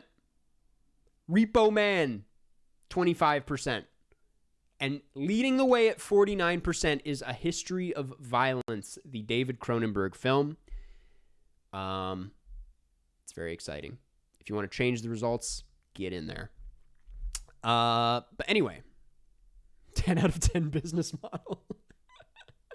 Can you just react to Family Guy clips already? I'm not going to do that, but I did find, I was looking at, I was scrolling through Instagram Reels, as one does, and came across this really funny account that just does those videos where it's like different vehicles going really fast and seeing how dead the passengers would be if they like went 200 miles per hour and like crashed into a tree. And I was like, I could react to that on stream, but I'm not going to do that. Surprisingly, the party bus made it pretty far. But obviously, like, the motorcyclist didn't stand a chance. Pretty crazy account. Thoughts on Nathan Fielder? I love Nathan Fielder. I think he's one of the best. I think the best thing Nathan Fielder has ever done or been a part of is the season finale of The Curse, season 1. I think that's the greatest thing he's ever done. And you have to work for it. You got to get through the rest of The Curse, which is good, but they really reward you in the end for that. Carson, I was wondering how the letterbox roast for the members works. I would love to participate. So this is not like a normal, like, routine thing, for the record. I made one community post asking for the accounts. You can comment on that post when you become a member. And I think, like, it's been split up into a couple parts. It'll be like a 3-part thing. I've done one. And next week I'll probably close it down so that it doesn't become like an overwhelming thing. But it's not, I don't want anybody to like become a member just for this, you know, because it's only going to be like a one-time thing. But yes, if you leave your account in the comment section, I will do it in a members only video where I roast them. Have you heard about the AI use in Ice Cream Man?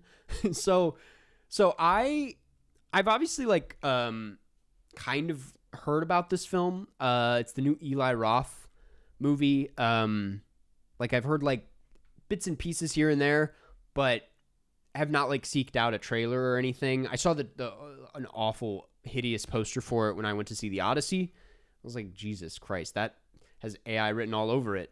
I don't think it had actually been confirmed up to that point. I just safely assumed based on everything about it, just the energy coming off the poster. I was like, that probably has AI in it. And I guess it does. So there you go. I was not planning on seeing this film. And I probably definitely won't now. It just does not look like something I'm interested in. There's other things to watch. Churro Rod, thank you for becoming a member. Appreciate it. Love the, what is that, an EE profile picture? Are you excited for the primetime trailer? Of course. Very excited. One of my most anticipated movies of the year at this point. Carson, what's your spice tolerance? It's pretty good. I'd like to believe I think I've gotten better in the last couple of years. I used to be really bad, but I really enjoy spicy food. But that's like, it's probably not that good. I'd like to believe it is, but I think when I've talked to friends about like how we would do on Hot Ones, I think I would definitely struggle, but I would finish. I would push through for sure. Jay, thank you for becoming a member. And thank you for upgrading your membership, actually. Appreciate it. That's very nice of you. Thank you. What did they use AI for? I think it was for, based on what I read, it was for like these like old-timey kind of like 1920s cartoons, like the spooky, scary skeleton style. I guess they like have some of those in the film and they like use AI on it. But I might be misremembering. Do not take my word for it on that. I think I would die on Hot Ones. John, are you good with spicy food? John, do you remember when John visited me a couple months ago, and it was at a time where I had 3 massive canker sores in my mouth, like some of the most painful canker sores I've ever had in my life. And for some reason, I suggested that we get tacos at this place nearby that has like notoriously really spicy tacos. And I remember like sitting in the living room, like on the brink of death, eating these tacos. Like I saw God for a moment. I went silent. I was in the room for like a second before I left and just like, I don't know. That was a really bad experience, but always a great time hanging out with you, John. Just had your mouth wide open, taking shallow breaths. Yes. They outsourced to a company which used AI in bits and pieces. Yeah. Sounds about right.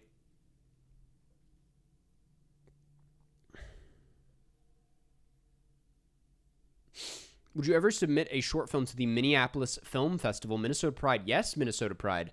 I would. I don't think this short film will, to be honest, but any other future projects, yes. I think I submitted Dirtbag many years back. We did not get in. But I believe they host that at the Main Cinema, which I gave a shout out to a couple streams ago because I walked by it. But shout out the Main Cinema. It looks awesome. I would love to go there sometime. And shout out Minnesota. There was an interview I saw on Instagram where Pedro Pascal was randomly like glazing Minnesota and how great it is and how Minneapolis is like one of the great cities in the U.S. He started talking about the Guthrie Theater, and I was like, Jesus Christ, he knows his shit. He knows ball. So that was nice. We got him on our side.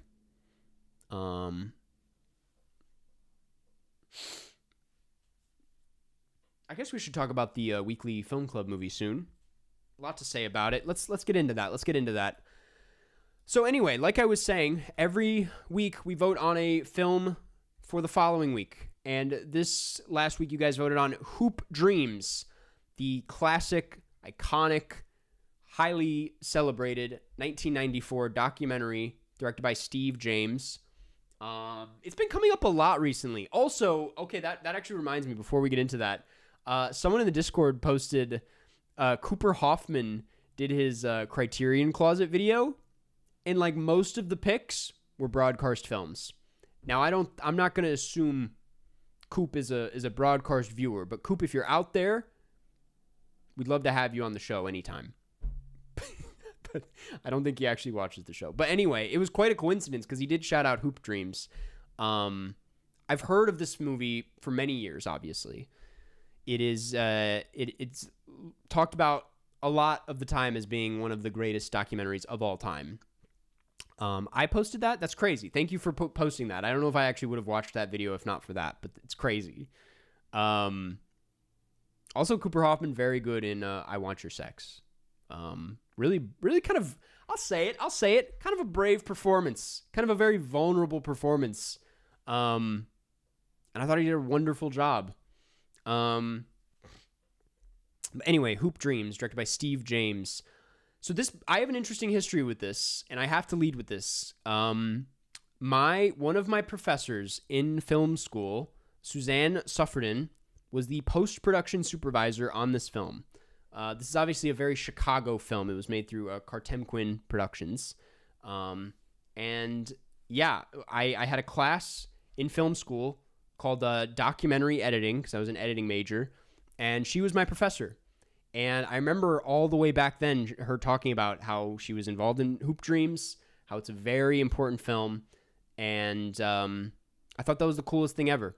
It was also one of the hardest classes I've ever. It made me love, or made me grow a deep appreciation for documentary editing, because I think it's some of the most difficult editing out there, and it says a lot that this movie is like one of the best edited films I've ever seen. I made a video a couple years ago talking about how the best editing category at the Oscars rarely recognizes documentaries, even though that's where some of the best editing is every year. And funny enough, this is one of the exceptions. This was nominated for best editing. That's how good the cut of this film is. But yeah, it is. We'll talk a little bit about this film's Oscar history in a second, because it's quite frustrating and interesting. But I had to bring that up. I had to shout out Suzanne, who was a great professor and was involved in a Broadkarst film, and maybe even the best Broadkarst film. Lucky, thank you for being a member for 7 months. Check out Pinchcliffe Grand Prix 1975, Norway Heritage. Good to know. Thank you. I'll check it out.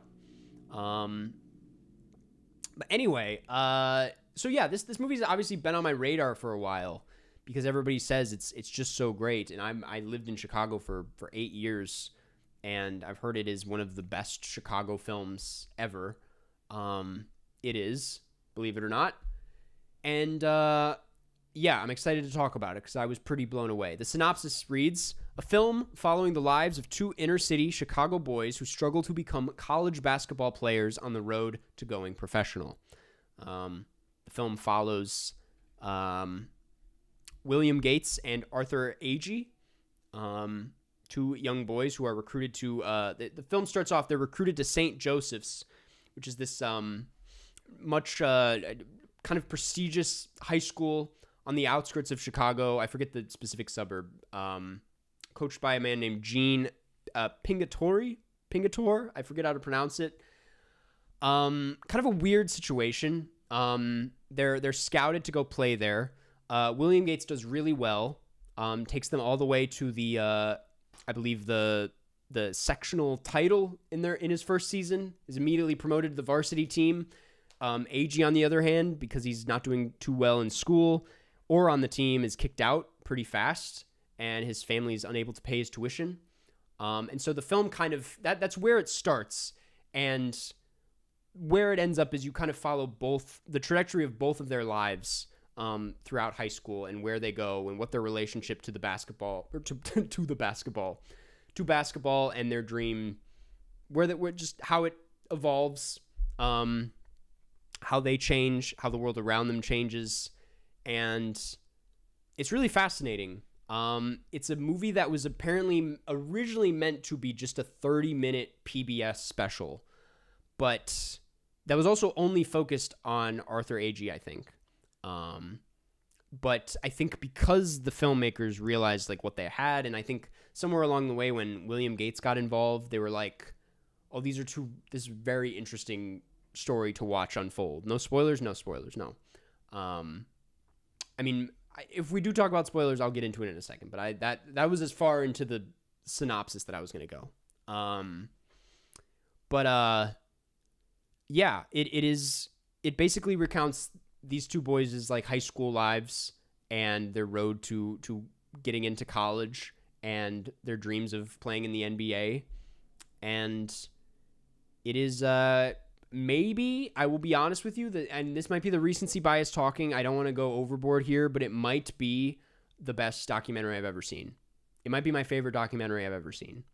And that's for a few reasons. I think the main reason is I think you learn everything you need to know about living in America and what American life looks like in this documentary alone. Like, I think it touches on all of the many broken systems that lead to how these two boys' lives turn out. Like, you learn about the healthcare system, the education system, drug addiction, employment, obviously sports. It feels like just through the lens of these two high school boys, you get to know everything about what it means to live in America and how these systems let you down.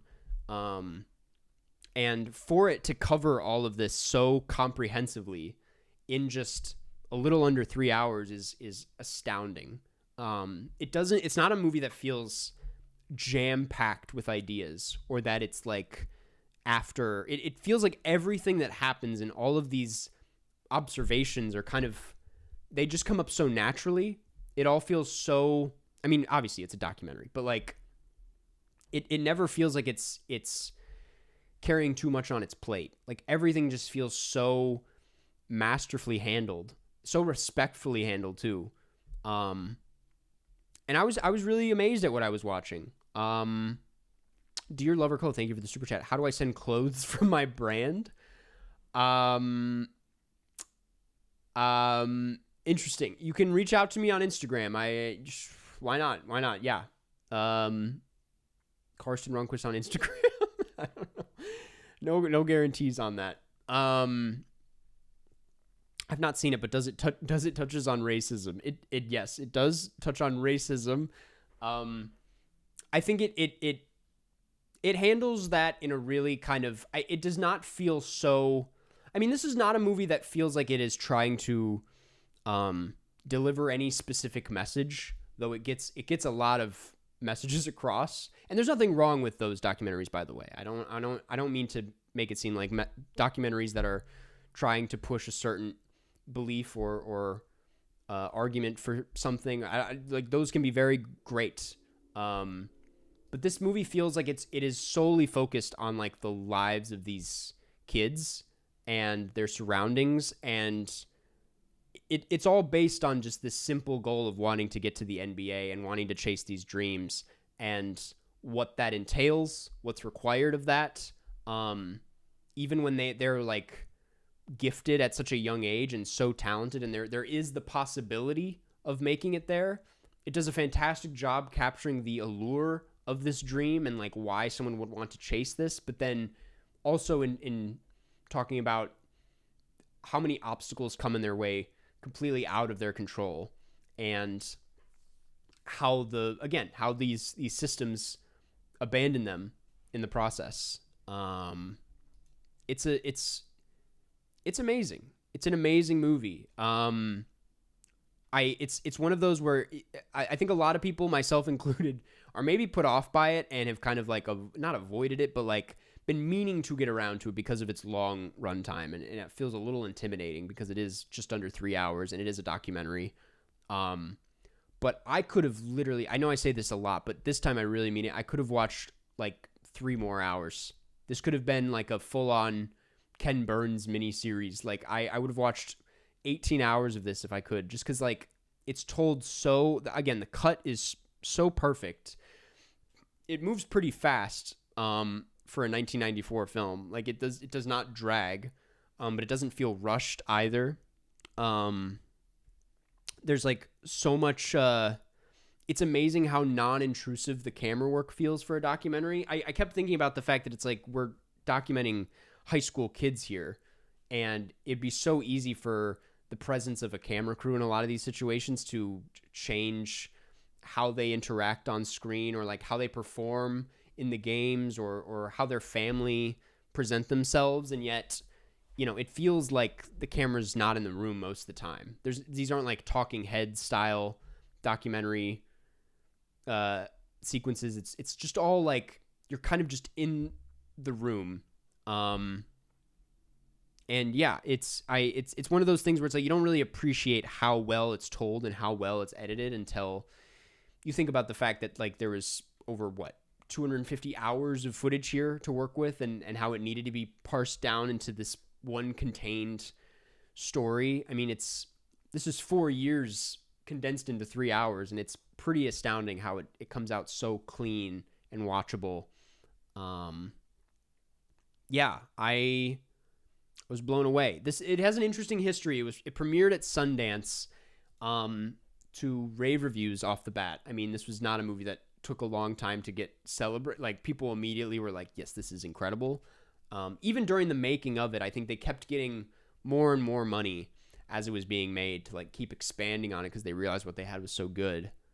And they were very supportive of the subjects too. At one point, apparently, I didn't know this until I looked it up after the fact, but apparently the electricity in the AG family's home was turned off, and the filmmakers provided the money to get it turned back on and to support them. And I mean, it's just another example of, I feel like it's really easy to get lost in the ethics of documentary filmmaking and how you're portraying and interacting with your subjects. And this is a film that from what I understand, they were very respectful, and I think went about it in the right way. But anyway, it came out of Sundance, was highly acclaimed off the bat, but I think it's one of the examples of Siskel and Ebert really championing for a film and taking it as far as it did. Ebert was specifically very enthusiastic about it. He called it the best movie of the decade, one of the greatest movie experiences of his life. There's a compilation you can find on YouTube of them talking about it and going through the whole timeline of this film's rollout, from like when it first came out and they were talking about it, to then like the Oscars and that whole thing. Because if you didn't know, this was it's a shoo-in for best documentary, right? I mean, I don't know what else came out that year, but it's one of the greatest docs ever made. You would think it would be a shoo-in for doc, maybe even best picture, but the Academy famously snubbed it in the documentary feature category. I do not know what else won that year. I find it very hard to believe that whatever did win was better than this. But weirdly, it got a best editing nomination, which is like, sure, that's great. I mean, it deserves it. It is like one of the best edited docs and films I've ever seen. But really odd choice. I don't know if it was just like the runtime or what, but anyway, it was not just Siskel and Ebert who were upset about that. Apparently there was a huge outrage throughout the film world. But Crumb was also snubbed the next year. Yeah, the documentary category is always kind of, I mean, even this year they made the wrong choice. Where The Perfect Neighbor, it got nominated, but it lost to Mr. Nobody Against Putin, which is like a fine doc, but like Perfect Neighbor was the better choice. It's always a toss up, the documentary category. But yeah, it's an amazing movie. It is an amazing movie. It's a hard one to I mean, I can obviously many people have talked about it throughout the years, and I'm putting in as good of a word as I can for it. If you didn't watch it this week, I even went into the Discord, which I never do, and I was like, you should really check out this one this week because this is a very special movie and a very good movie. I nearly cried near the end because I think I just felt so close to these these guys.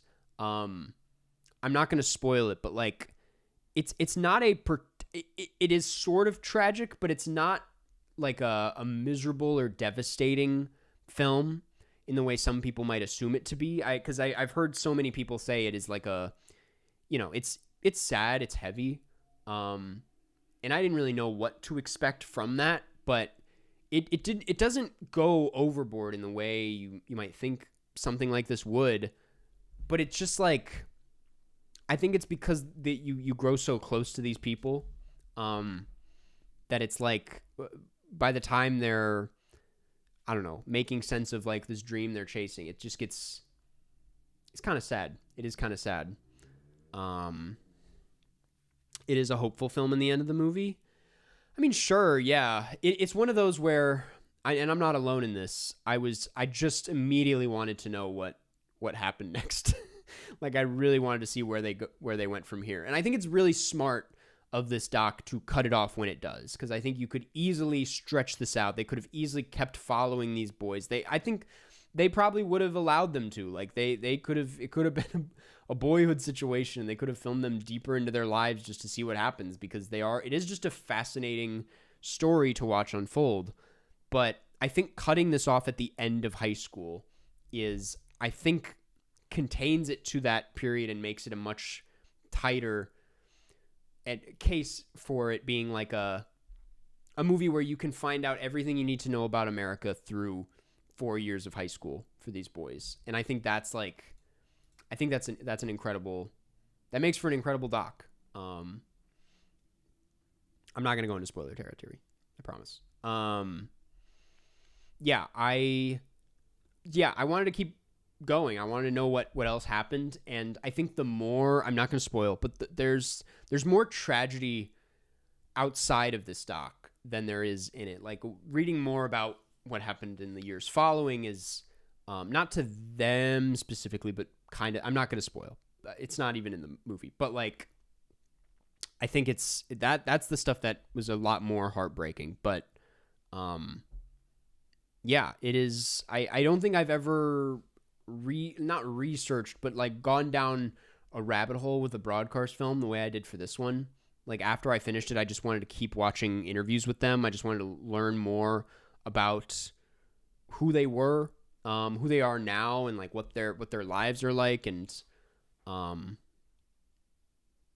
know that there is an unofficial sequel called Hoop Reality, which is I obviously did not watch it. I've heard bad things about it. I think the title's kind of goofy too. Hoop Reality. Apparently it picks up where they left off and keeps telling their stories. But I don't know if, based on what I've heard, if it's worth checking out. Damn, I should have watched it. You still can. It's widely accessible. I mean, it's everywhere. It's not a hard movie to find. I honestly, to be transparent with you, I kind of threw it on being like, I'll see how far I can get. I threw it on quite late into the night, but I was like, I'm really in the mood to watch it, so I'm going to do this. And I was like, if I don't finish it, it's a documentary. Like, it's built for TV in a way that's like, there are breaks where you can cut and come back. So I was like, if I don't finish it, like, I'll just pick it up tomorrow morning.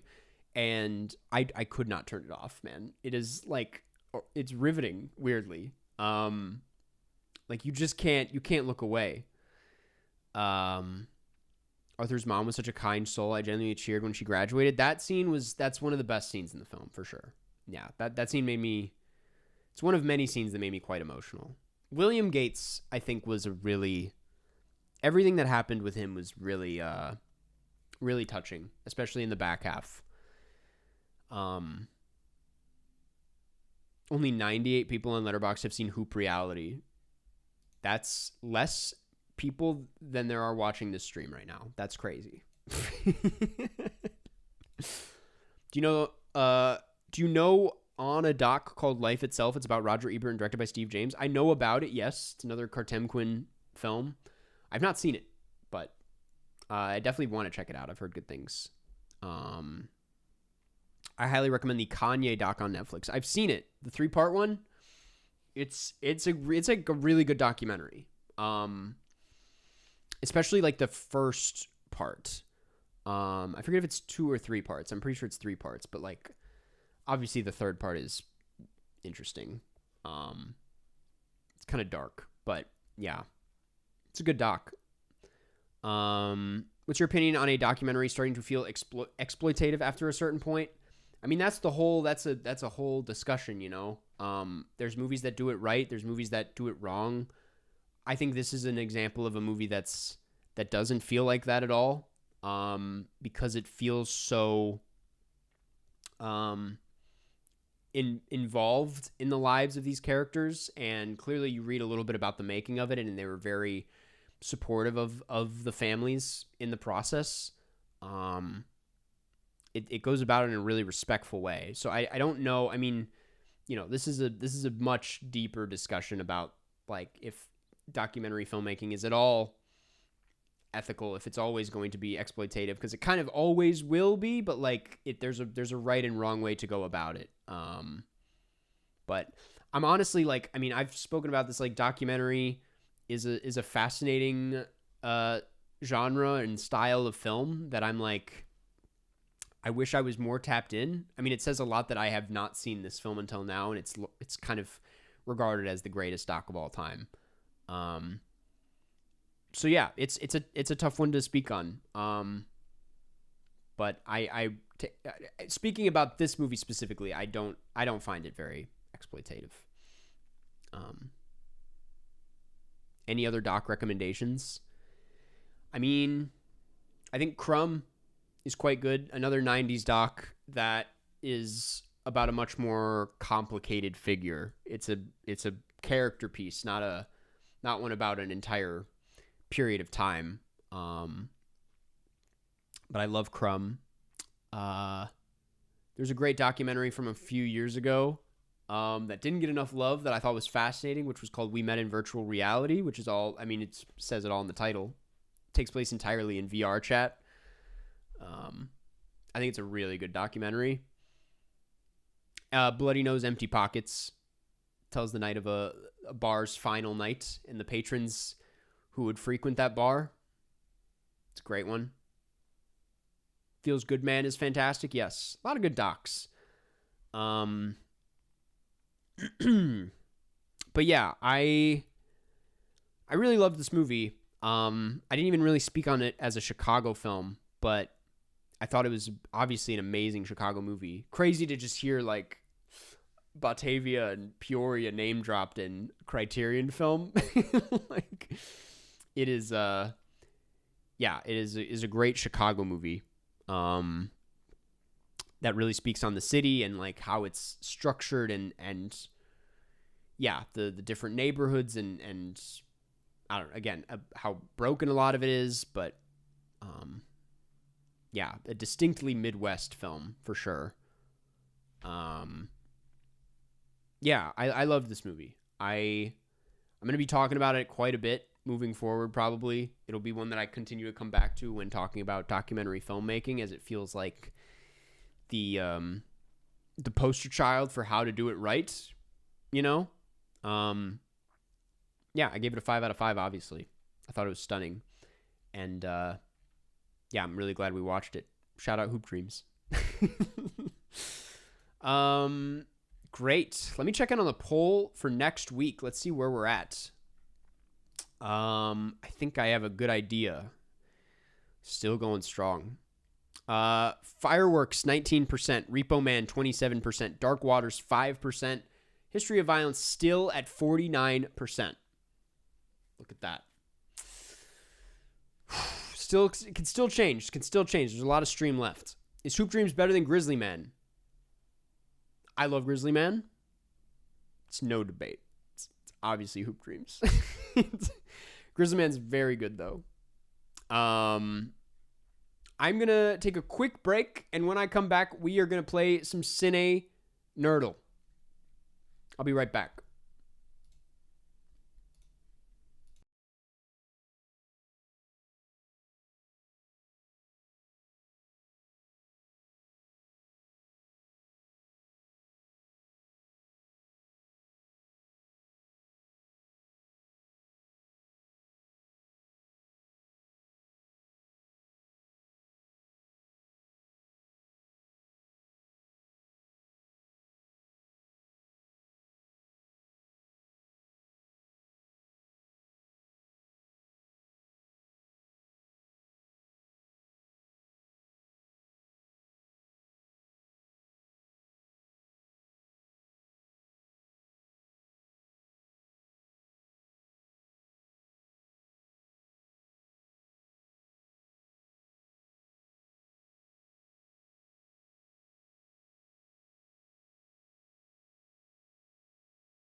All right.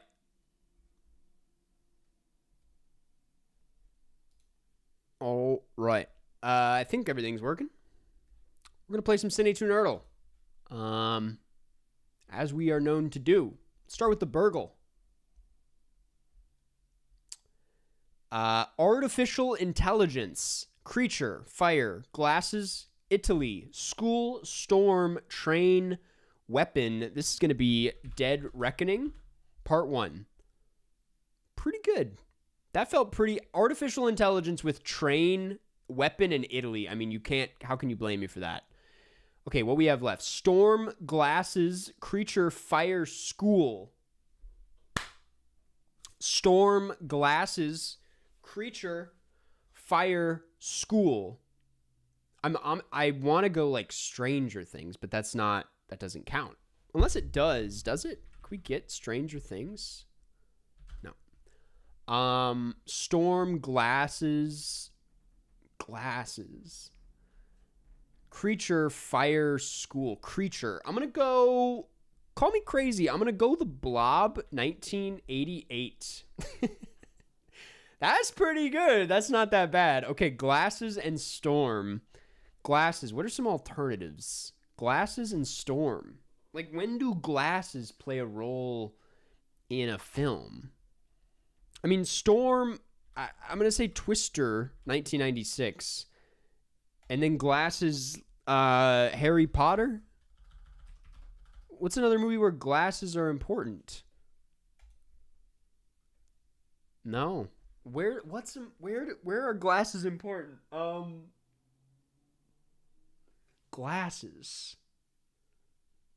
She loses the glasses in The Breakfast Club in the end as like a makeover. That was a stretch. That was for sure a stretch. Glasses. Dude, when do glasses matter? When is a character like, "Oh, my glasses"? Oh my god. I can't think of anything. Scooby-Doo? I'll take your word for it. Dude, I'm going insane. Glasses, spectacles, bifocals, goggles. Maybe goggles? Oh, maybe Finding Nemo?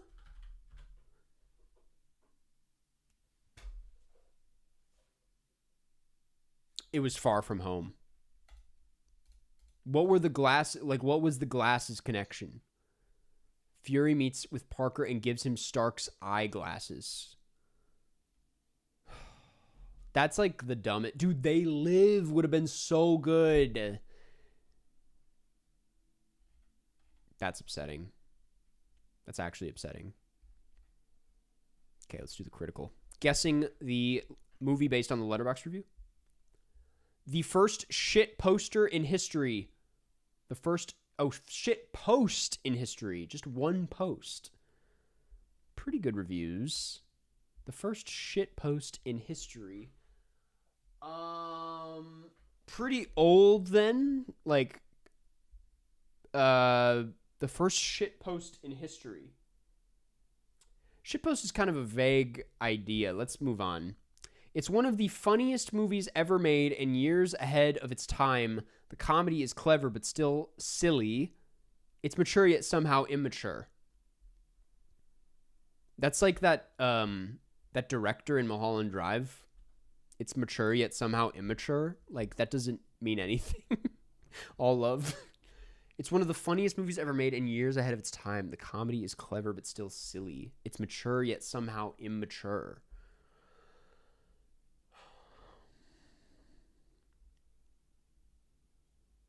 It's mature yet somehow immature. I gotta keep going.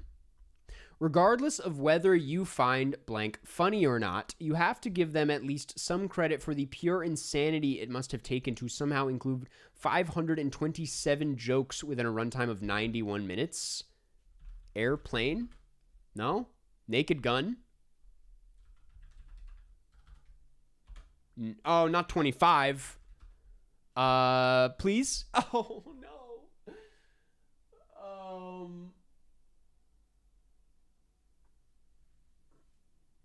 Could it be like, it could also be Blazing Saddles.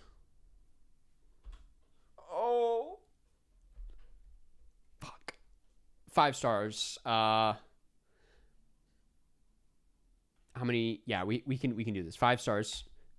Listen, strange women lying in ponds distributing swords is no basis for a system of government.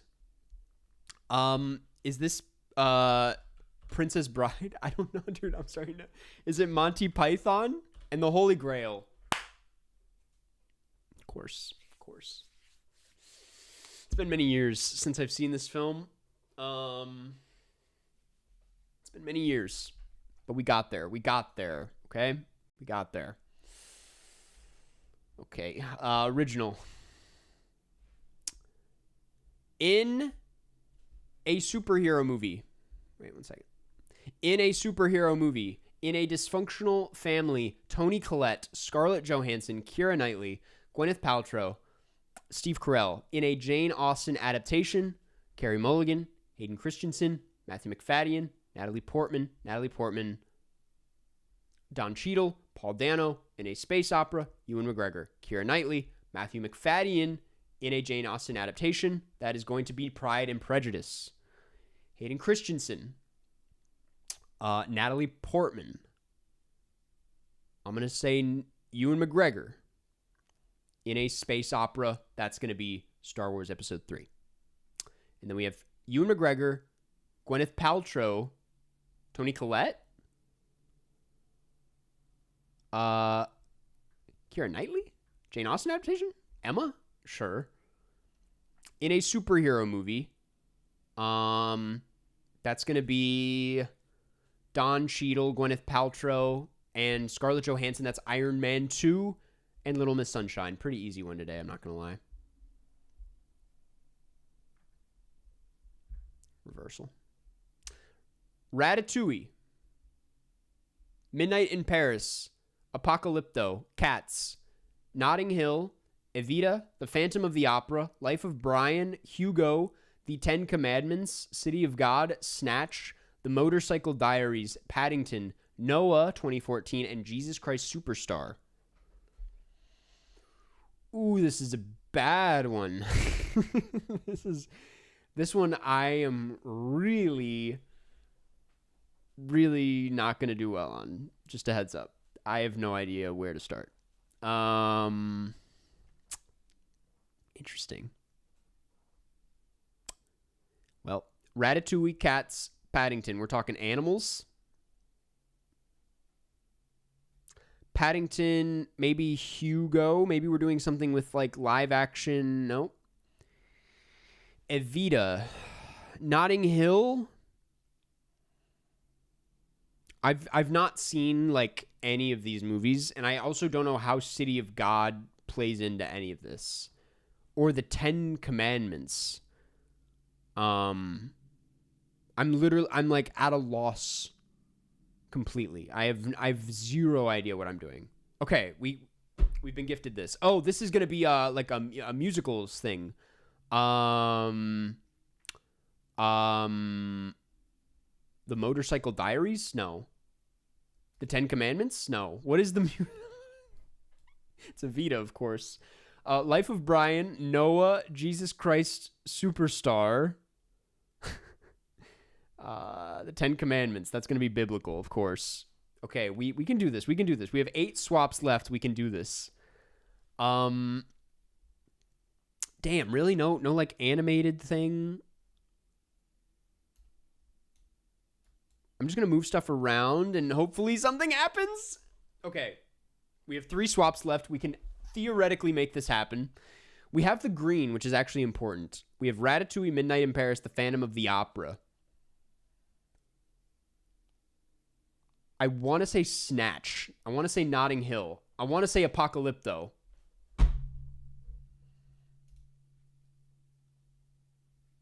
It was, what was that? Paris? Oh, Paris, of course.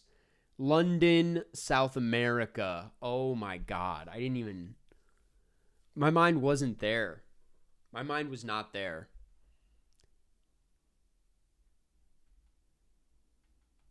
That's bad. That's really bad. Well, that does it for the puzzles. Before I get into some members rounds, I rarely play strangers anymore, and it's been a really long time since I've played strangers, so I kind of want to do that for a little bit. If that's okay with everybody. It's been a second since I've done that. Let me just make sure they've changed everything. Battle kit. So my battle kit, if I'm not mistaken, is Mexico. We don't want it to be Mexico anymore. I was not very good with Mexico. Let's see, Africa. I'm not going to do well with Africa. I don't think I'm going to do well with Australia. Nicole Kidman and Cate Blanchett are kind of okay. Brazil, I don't know that many Brazil movies. Canada, I'm assuming we got Cronenberg. Yeah, Cronenberg, Catherine O'Hara, Sarah Polley, Denis Villeneuve, Rachel McAdams. I didn't know she was Canadian. Okay. England, of course. Gonna be tough. I don't know why that's not calling me, but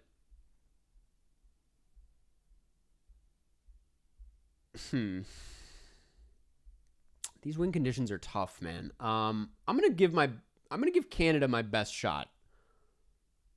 How many slots do I need?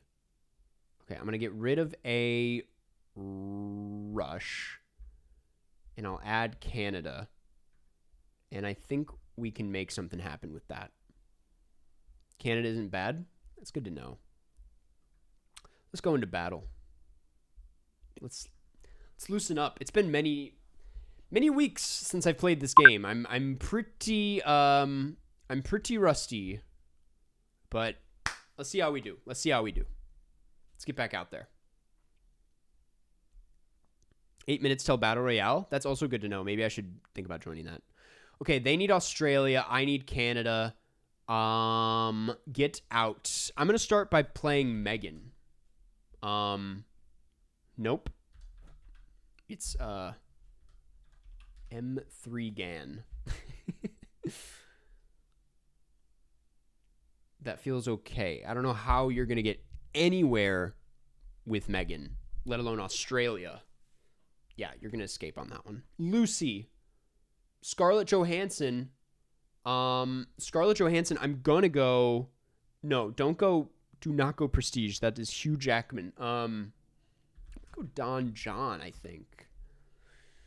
But then you can also go Prestige off that. What was I thinking?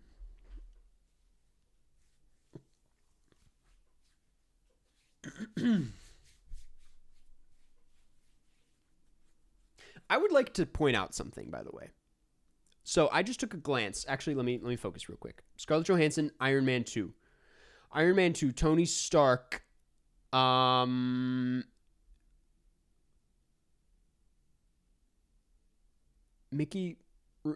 Musk is in this film.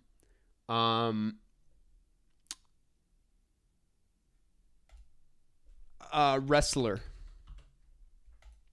I would like to point out, I just glanced at the viewer count. We are at 102 viewers. That is not that much more than what we have during Baba Is You. And I'm just saying that to prove a point that people enjoy Baba Is You about as much as they enjoy Cinenerdle. They're just not as vocal about it. My cousin Vinny. My cousin Vinny. How the hell am I going to get to where I need to go? I'm going to go before The Devil Knows You're Dead, fantastic Sidney Lumet film. 94 now, exactly. I'm not even upset about it. I'm actually like, this is good for me. This is telling me something that, like, it's not about the game. It's about the whole game section. Moneyball. Okay, I got to do something with this. Moneyball. Moneyball. Brad Pitt in anything with other people. Massive cast, man. Massive cast.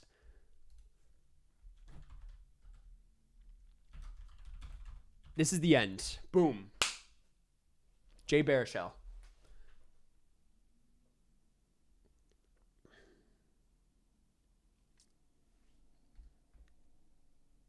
Hugh Jackman, Nicole Kidman, Kate Blanchett. Okay, so we want to stay away from that. I feel like this person has had like a handful of opportunities. I don't know if they're that good. We could easily sink this. Also, they choked on This Is the End, a film with the largest cast of all time. The Wolf of Wall Street. The Wolf of Wall Street. Matthew McConaughey and I'm gonna go Mud for some reason. Felt okay. Felt all right. 4 minutes. Well, if it happens, it happens. I'm not too stressed about Battle Royale. Of course, in no way Succession season 5 was confirmed. Don't even do that to me. Interstellar. Timothy Chalamet. Dune. Denis Villeneuve. I'm gonna hit you with a. I don't know if I actually could block that.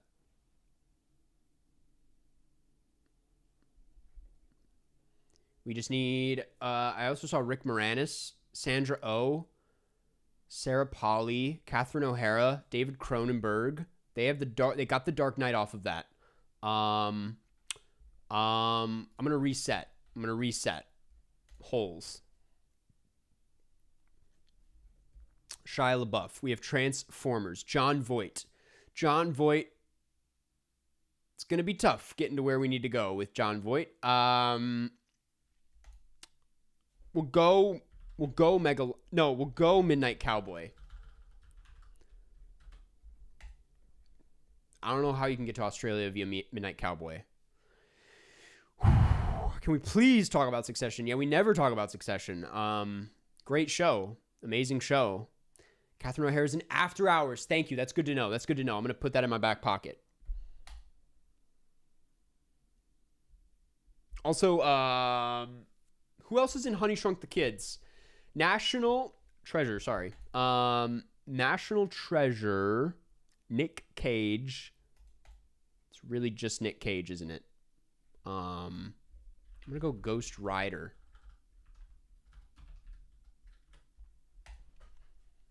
I got that Nicolas Cage first strike. That means I can third strike him easy. This might be it. Best Nick Cage third strike is going to be Color Out of Space or Prisoners of Ghostland.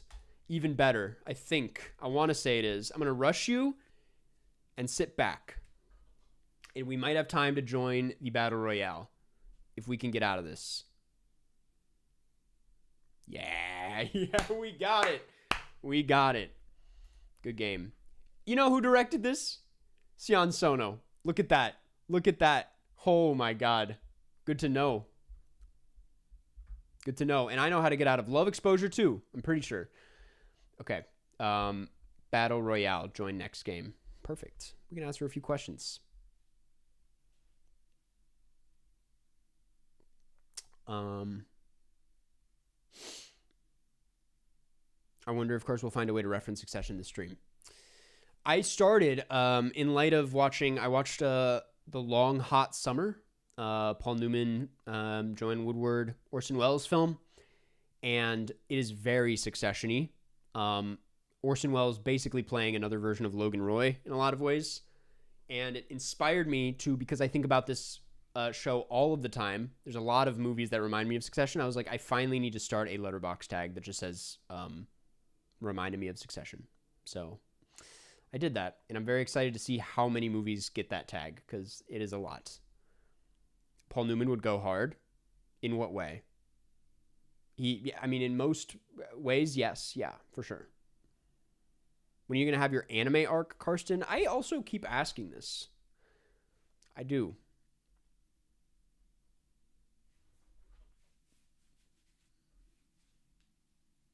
Your tags are kind of weird. My tags are for me and for me only.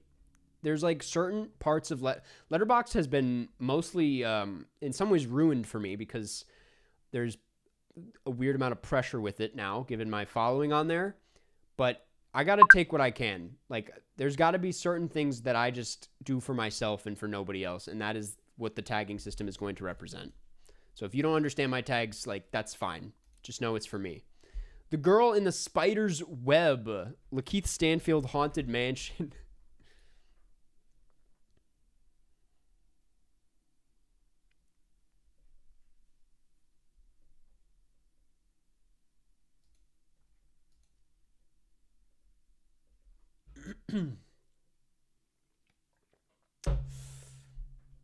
Submit the longest title. Submit the oldest film. Longest title with Harry Potter and the Order of the Phoenix has got to be the longest title. I'm assuming me and a couple other people will share this.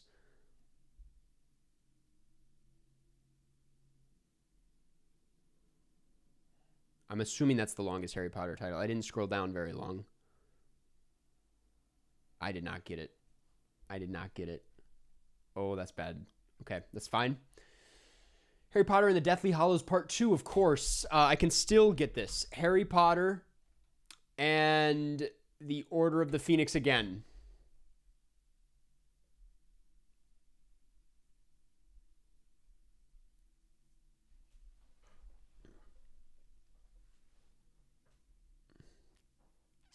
Bardo, I didn't realize that was a connection. I don't know what the connection is there. I didn't get that one either. Walter 3000, is that you? Are you in here? I forgot about part 1. Is that really longer? I didn't think that was longer. Okay, submit the oldest film. Oldest film. Timothy Spall. Timothy Spall. Ray Fiennes' old film?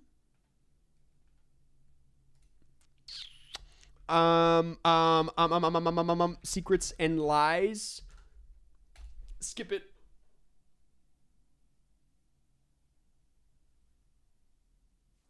Link to a Pixar movie. I don't know what this is. I literally don't know what this is. I literally don't know what this is. I don't know who Warwick Davis is. I'm gonna be honest. I need cast. Ron Howard, of course. Val Kilmer. I'm gonna say, oh my God, Apollo 13. This is going horribly. Do you know TCM does cruise ships? Would you go on one? I recently learned about this. There's a restaurant in my hometown whenever I visit home that we go to, and they always have TCM on the screen, on the TVs. And yeah, they were playing a commercial for that, and I was just like, I was like, wait, is that true? They have a cruise ship for TCM? Tombstone. Link to a horror film. I don't know any Billy Bob Thornton horror movies. I'm just gonna play Bad Santa, man. From any franchise, that's a franchise. There's no shot I make it past this first round, man. I've never played worse in my life. I've never played worse in my life.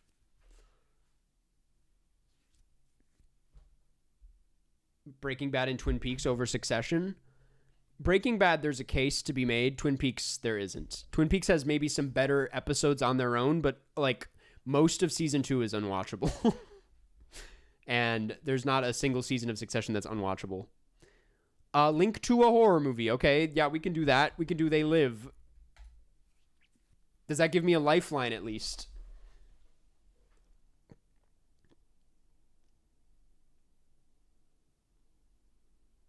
Give me a lifeline. Escape from New York. Link to a romance movie. Escape from New York has Harry Dean Stanton. I don't know if he's done a lot of romance. Kurt Russell. I always get him mixed up with Chris Christopherson. Star is Born. I'm just going to try it anyway. Nope. Straight Story. I could have done Wild at Heart, dude. That probably would have worked, wouldn't it? Wouldn't that have worked? Kurt Russell, Overboard, 1987. Submit the newest film. Naked Gun 2025. What is Overboard? What the fuck is Overboard? 1987.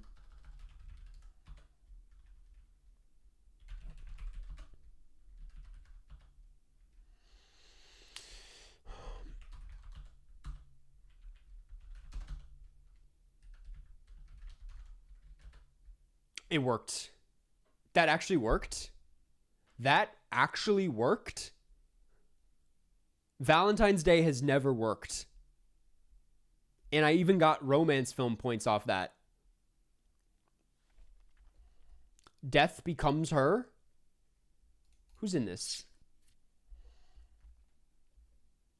I don't know much about Goldie Hawn. Why do I want to say Cher is in this? She is. I might get newest film off that. I don't think so.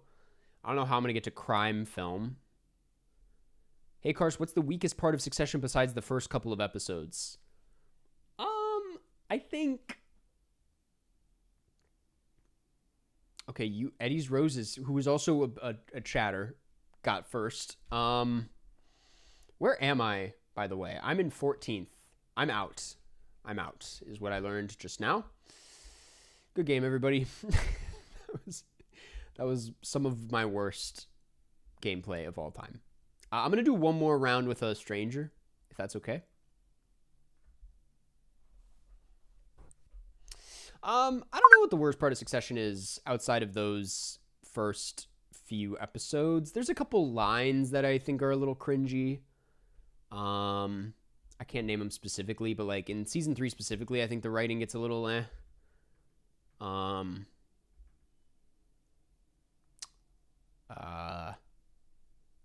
don't know. Everything's pretty perfect in that show. Canada horror comedy. Melancholia. Not gonna find a lot of horror comedy in Lars von Trier.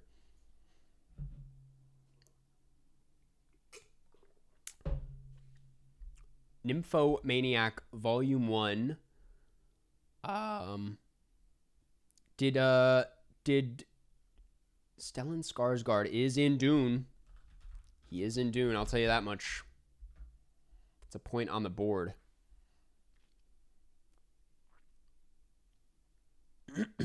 Challengers.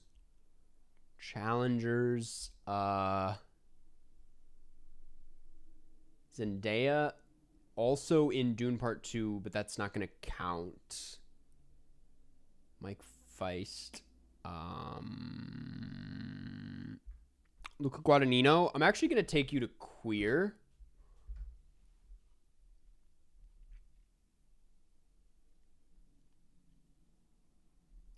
Would the drama have worked? Mrs. Harris Goes to Paris. Phantom Thread? I think I'm okay. Licorice Pizza. Licorice Pizza. Licorice Pizza. Wide open cast. Bradley Cooper. Rachel McAdams. Does that exist? I know that exists.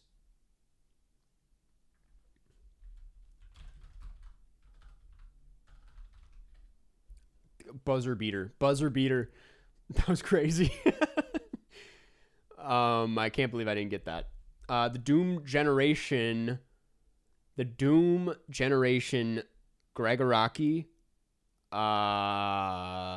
James Duvall. I'm gonna send us way out there back to Donnie Darko with a block. The Master. It's good to know. That's good. I don't know if we'll make our way back there, but that is good to know. Elliot Page, Rachel McAdams. It's got to exist. Juno. Dude, if Michael Cera counted. Hello, Canada. Super bad. This is the end. We're in there.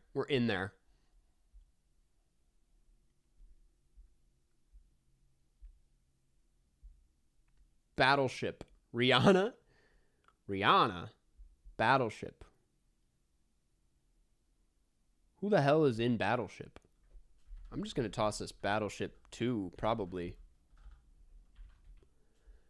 That doesn't exist. Rihanna. Ocean's 8, right?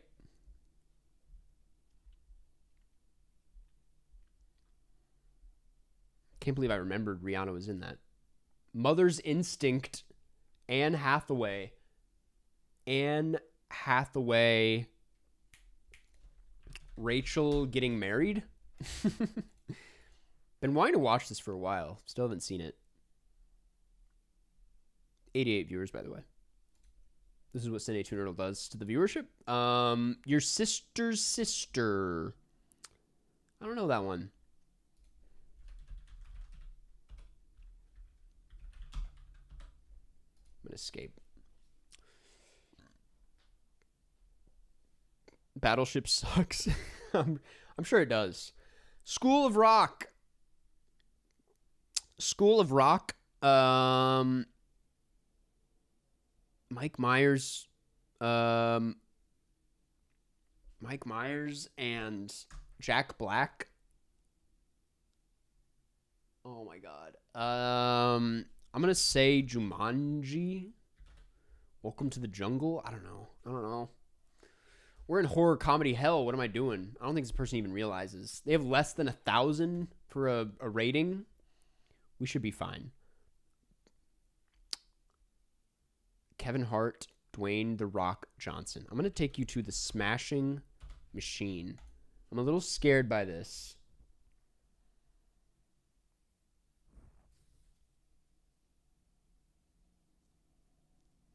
Because I don't know how I'm going to get out of... Okay, interesting. Emily Blunt. Emily Blunt, have you worked with David Cronenberg? How do I get out of... Oh, man. I mean, again, Ryan Gosling, Canada. What are we doing? I'm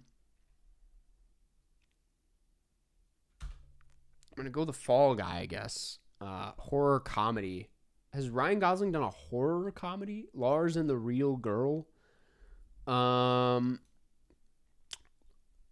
Gosling, Rachel McAdams. It's got to exist. Maybe Game Night? No.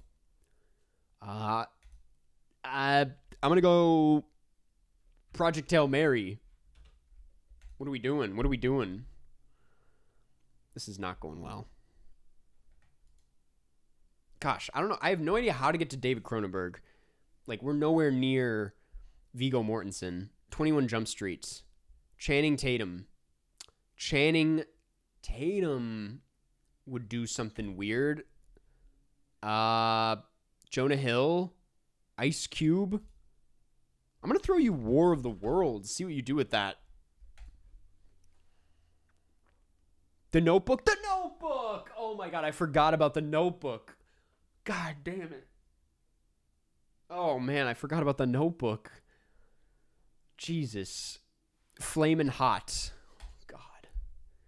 I don't know what to do with Flamin' Hot, man. Because I don't know if Diane Warren counts. No, she doesn't. I don't know how to get out of Flamin' Hot.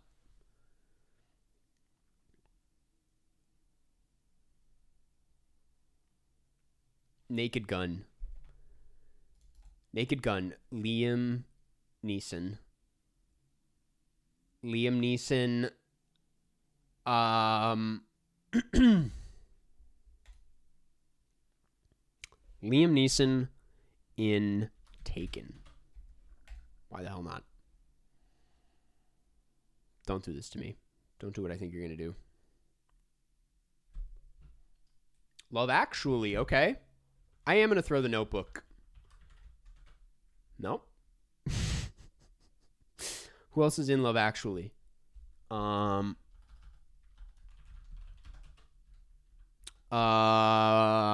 Mean Girls. Well, obviously movie 43. Are you serious? Are you serious? I couldn't get out of Love Actually. Thoroughbreds. Okay, 2018. Thoroughbreds. Anya Taylor-Joy. Anya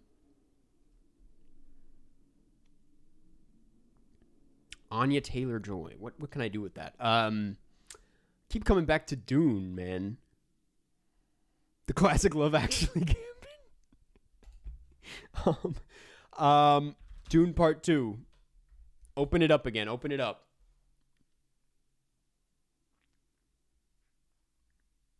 Lady Bird. Lady Bird.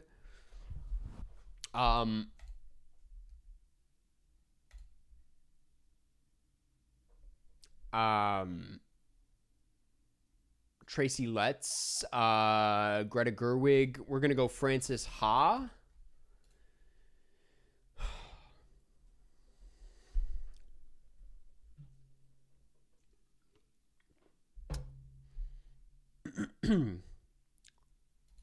Greenberg. Greta Gerwig, Third Strike, Opportunity. Nights and Weekends. Figure that one out. I'm going to rush you a little bit, too. I'm out of escapes. They got Happy Christmas. And I don't actually know my Joe Swanberg. I don't know why I had any business going in there. I don't know Joe Swanberg that well.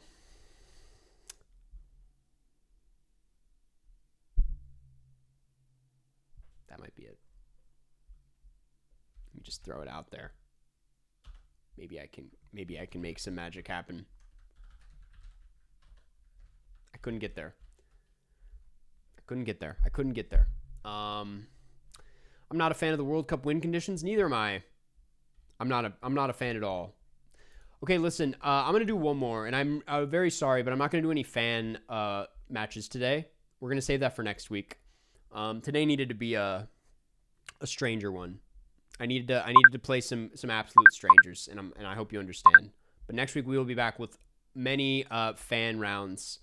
It also, I don't have that much time, and it would feel weird to do like one viewer round and not more. So we will do that next week. Action comedy versus Canada. Claire Foy, Lakeith Stanfield. Claire Foy, I'm gonna go first, man.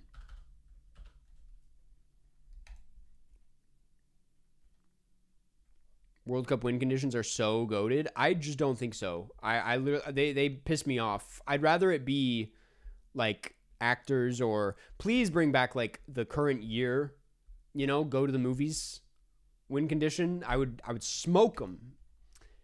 Ant-Man. Paul Rudd. I mean, let's not go crazy yet, but let's go friendship. I don't think that does much for me. They need action comedy. This is a bad place to be.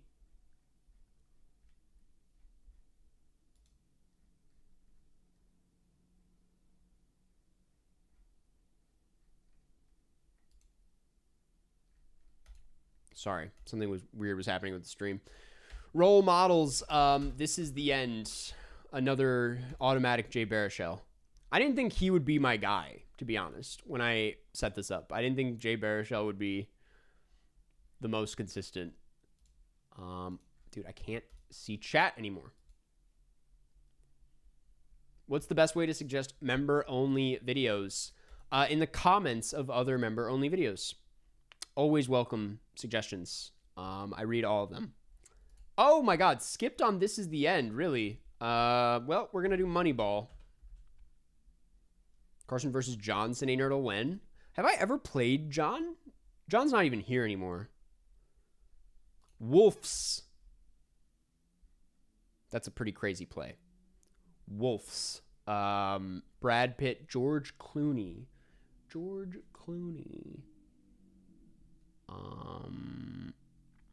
Austin Abrams. I'm gonna go weapons. I know that's kind of crazy with the action comedy, but I'm here. John, have I ever played you in Cinenerdle?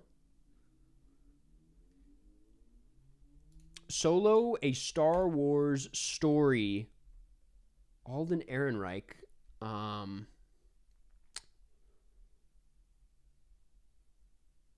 Let's just play Hail Caesar and see how we do.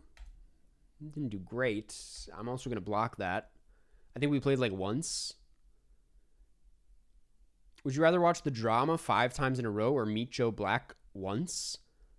Meet Joe Black once, because I haven't seen it and I want to get those numbers up on Letterboxd.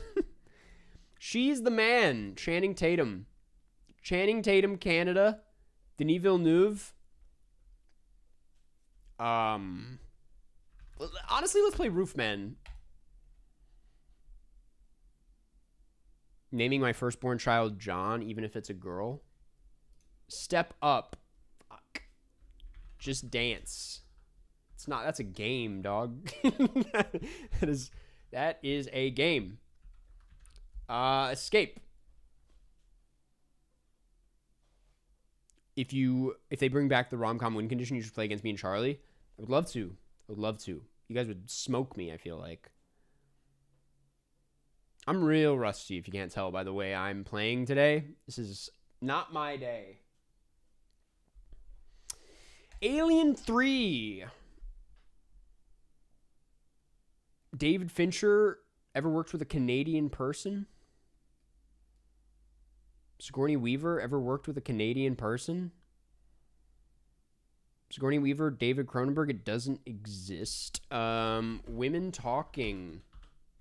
Had to try it. The Killer. I can't believe that didn't end the game. I barely made it out. This is going so bad. The girl with the dragon tattoo. The Swedish version, of course. Girl. Of course, we let the right one in, maybe. It worked. And we can probably get to... actually, no, we can't get to Hoyt through this. Massive. The Snowman.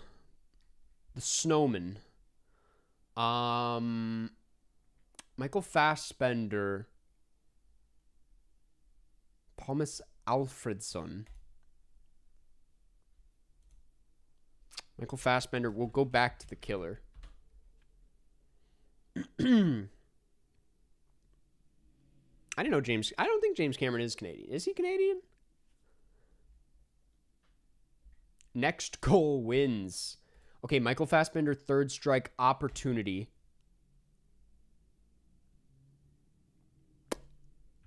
Kneecap. Get fucked.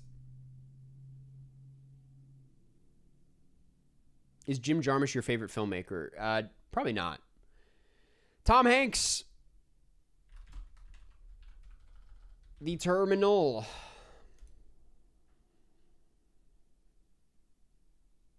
I don't know who my favorite filmmaker is.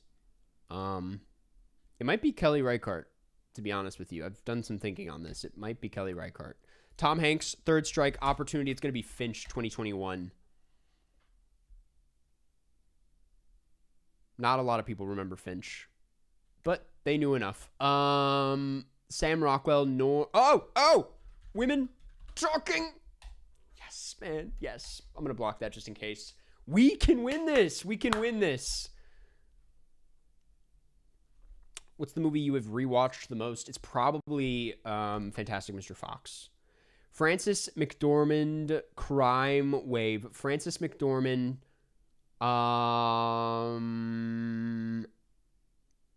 Frances McDormand, Third Strike. This is not that.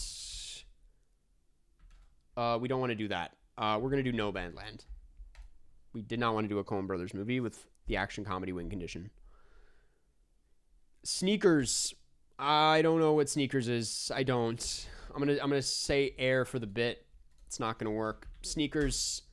I don't know Sneakers. I would have played Shortcuts, but I didn't have time.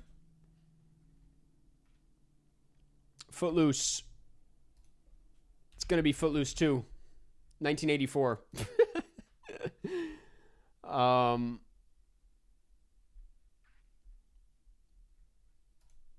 John Lithgow. We're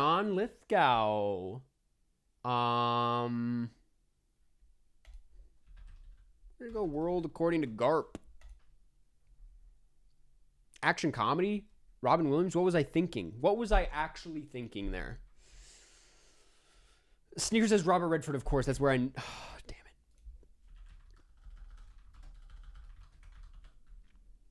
I knew it would work. I said there was something about it. I knew it would work.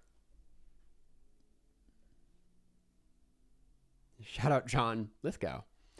Last summer, 1969, it's going to be Nashville.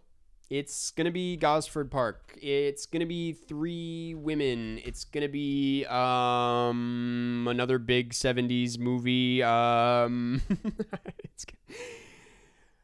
It's probably over. Last summer, why do I know it? Why do I don't know it? Alice doesn't live here anymore. What is last summer, dude? It rings such a bell. Frank Perry. It was Frank Perry. Oh my God, dude. I could have cooked. I could have done the swimmer. Oh, dude. Oh, that kills me. That kills me. I'm on Fraud Watch, too, because I didn't know it was Frank Perry. Oh my God, dude. Damn. Bad day. I can beat you, not going to lie. You're not going to taunt me into playing you right now, because we're not going to do viewer rounds. But just know that I could definitely beat you. I can beat most of this chat. My goat is washed. I was a little washed today, not gonna lie. Not really my best, but it's okay. Can't win them all.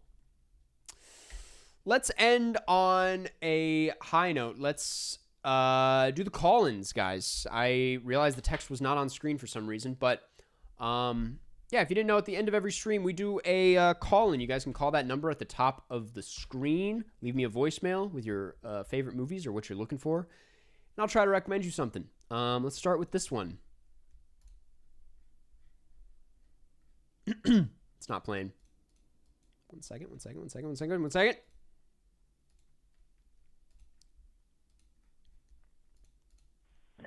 Hey, Karsten. My top 4 is Barry Lyndon, I Saw the TV Glow, A Brighter Summer Day, Ooh. and It's a Wonderful Life. And I've been wanting to get into a Western recently. A Western. Okay, thanks, bye. Okay, one of my favorite Westerns of all time that might do it for you, might not, is My Darling Clementine. It's a really good movie, and I guess it's a good one to bring up because I think what I love so much about that movie is like the music and I think the look. I think it's one of John Ford's most visually striking films. Love that movie. I love My Darling Clementine. You should definitely check that one out. And if not for that, I would go with the more recent one, like Unforgiven, the Clint Eastwood film. If you haven't seen it, that is like the Western to check out. Let's run this one. Hello, Karsten.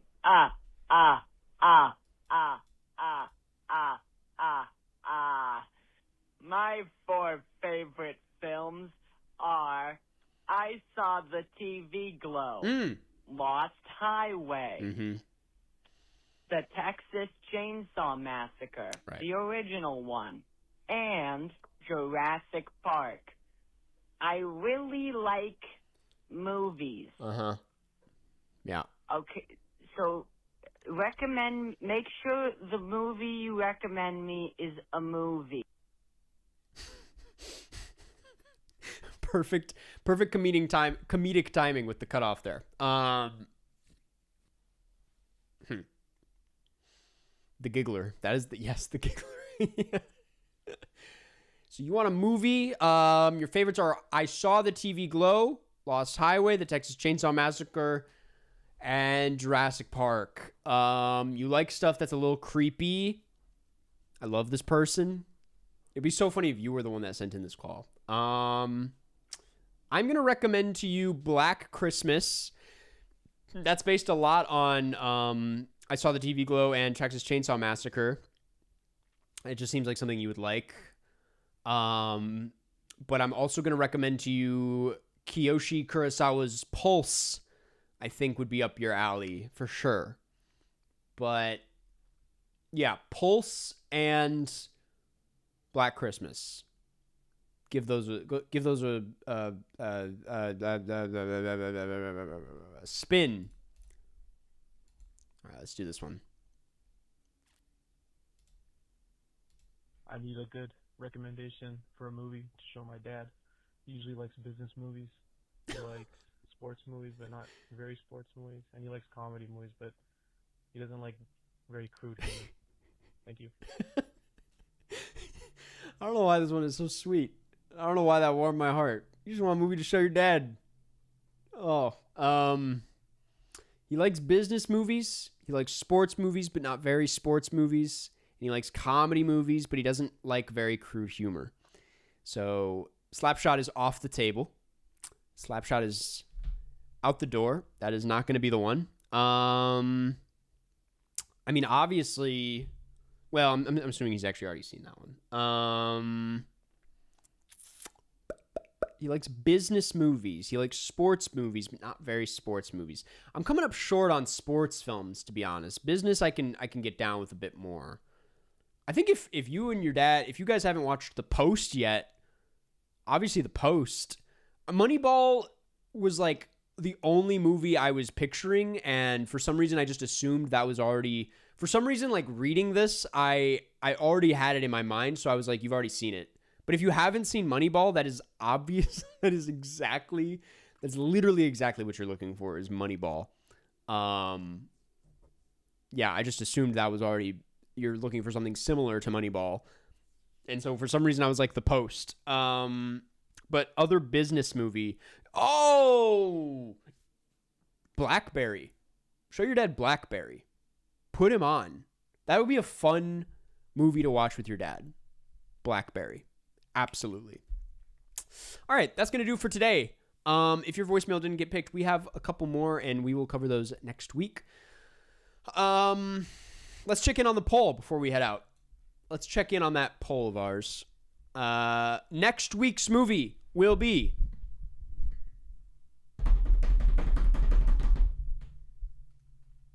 A History of Violence. Oh, I'm excited. That's going to be awesome.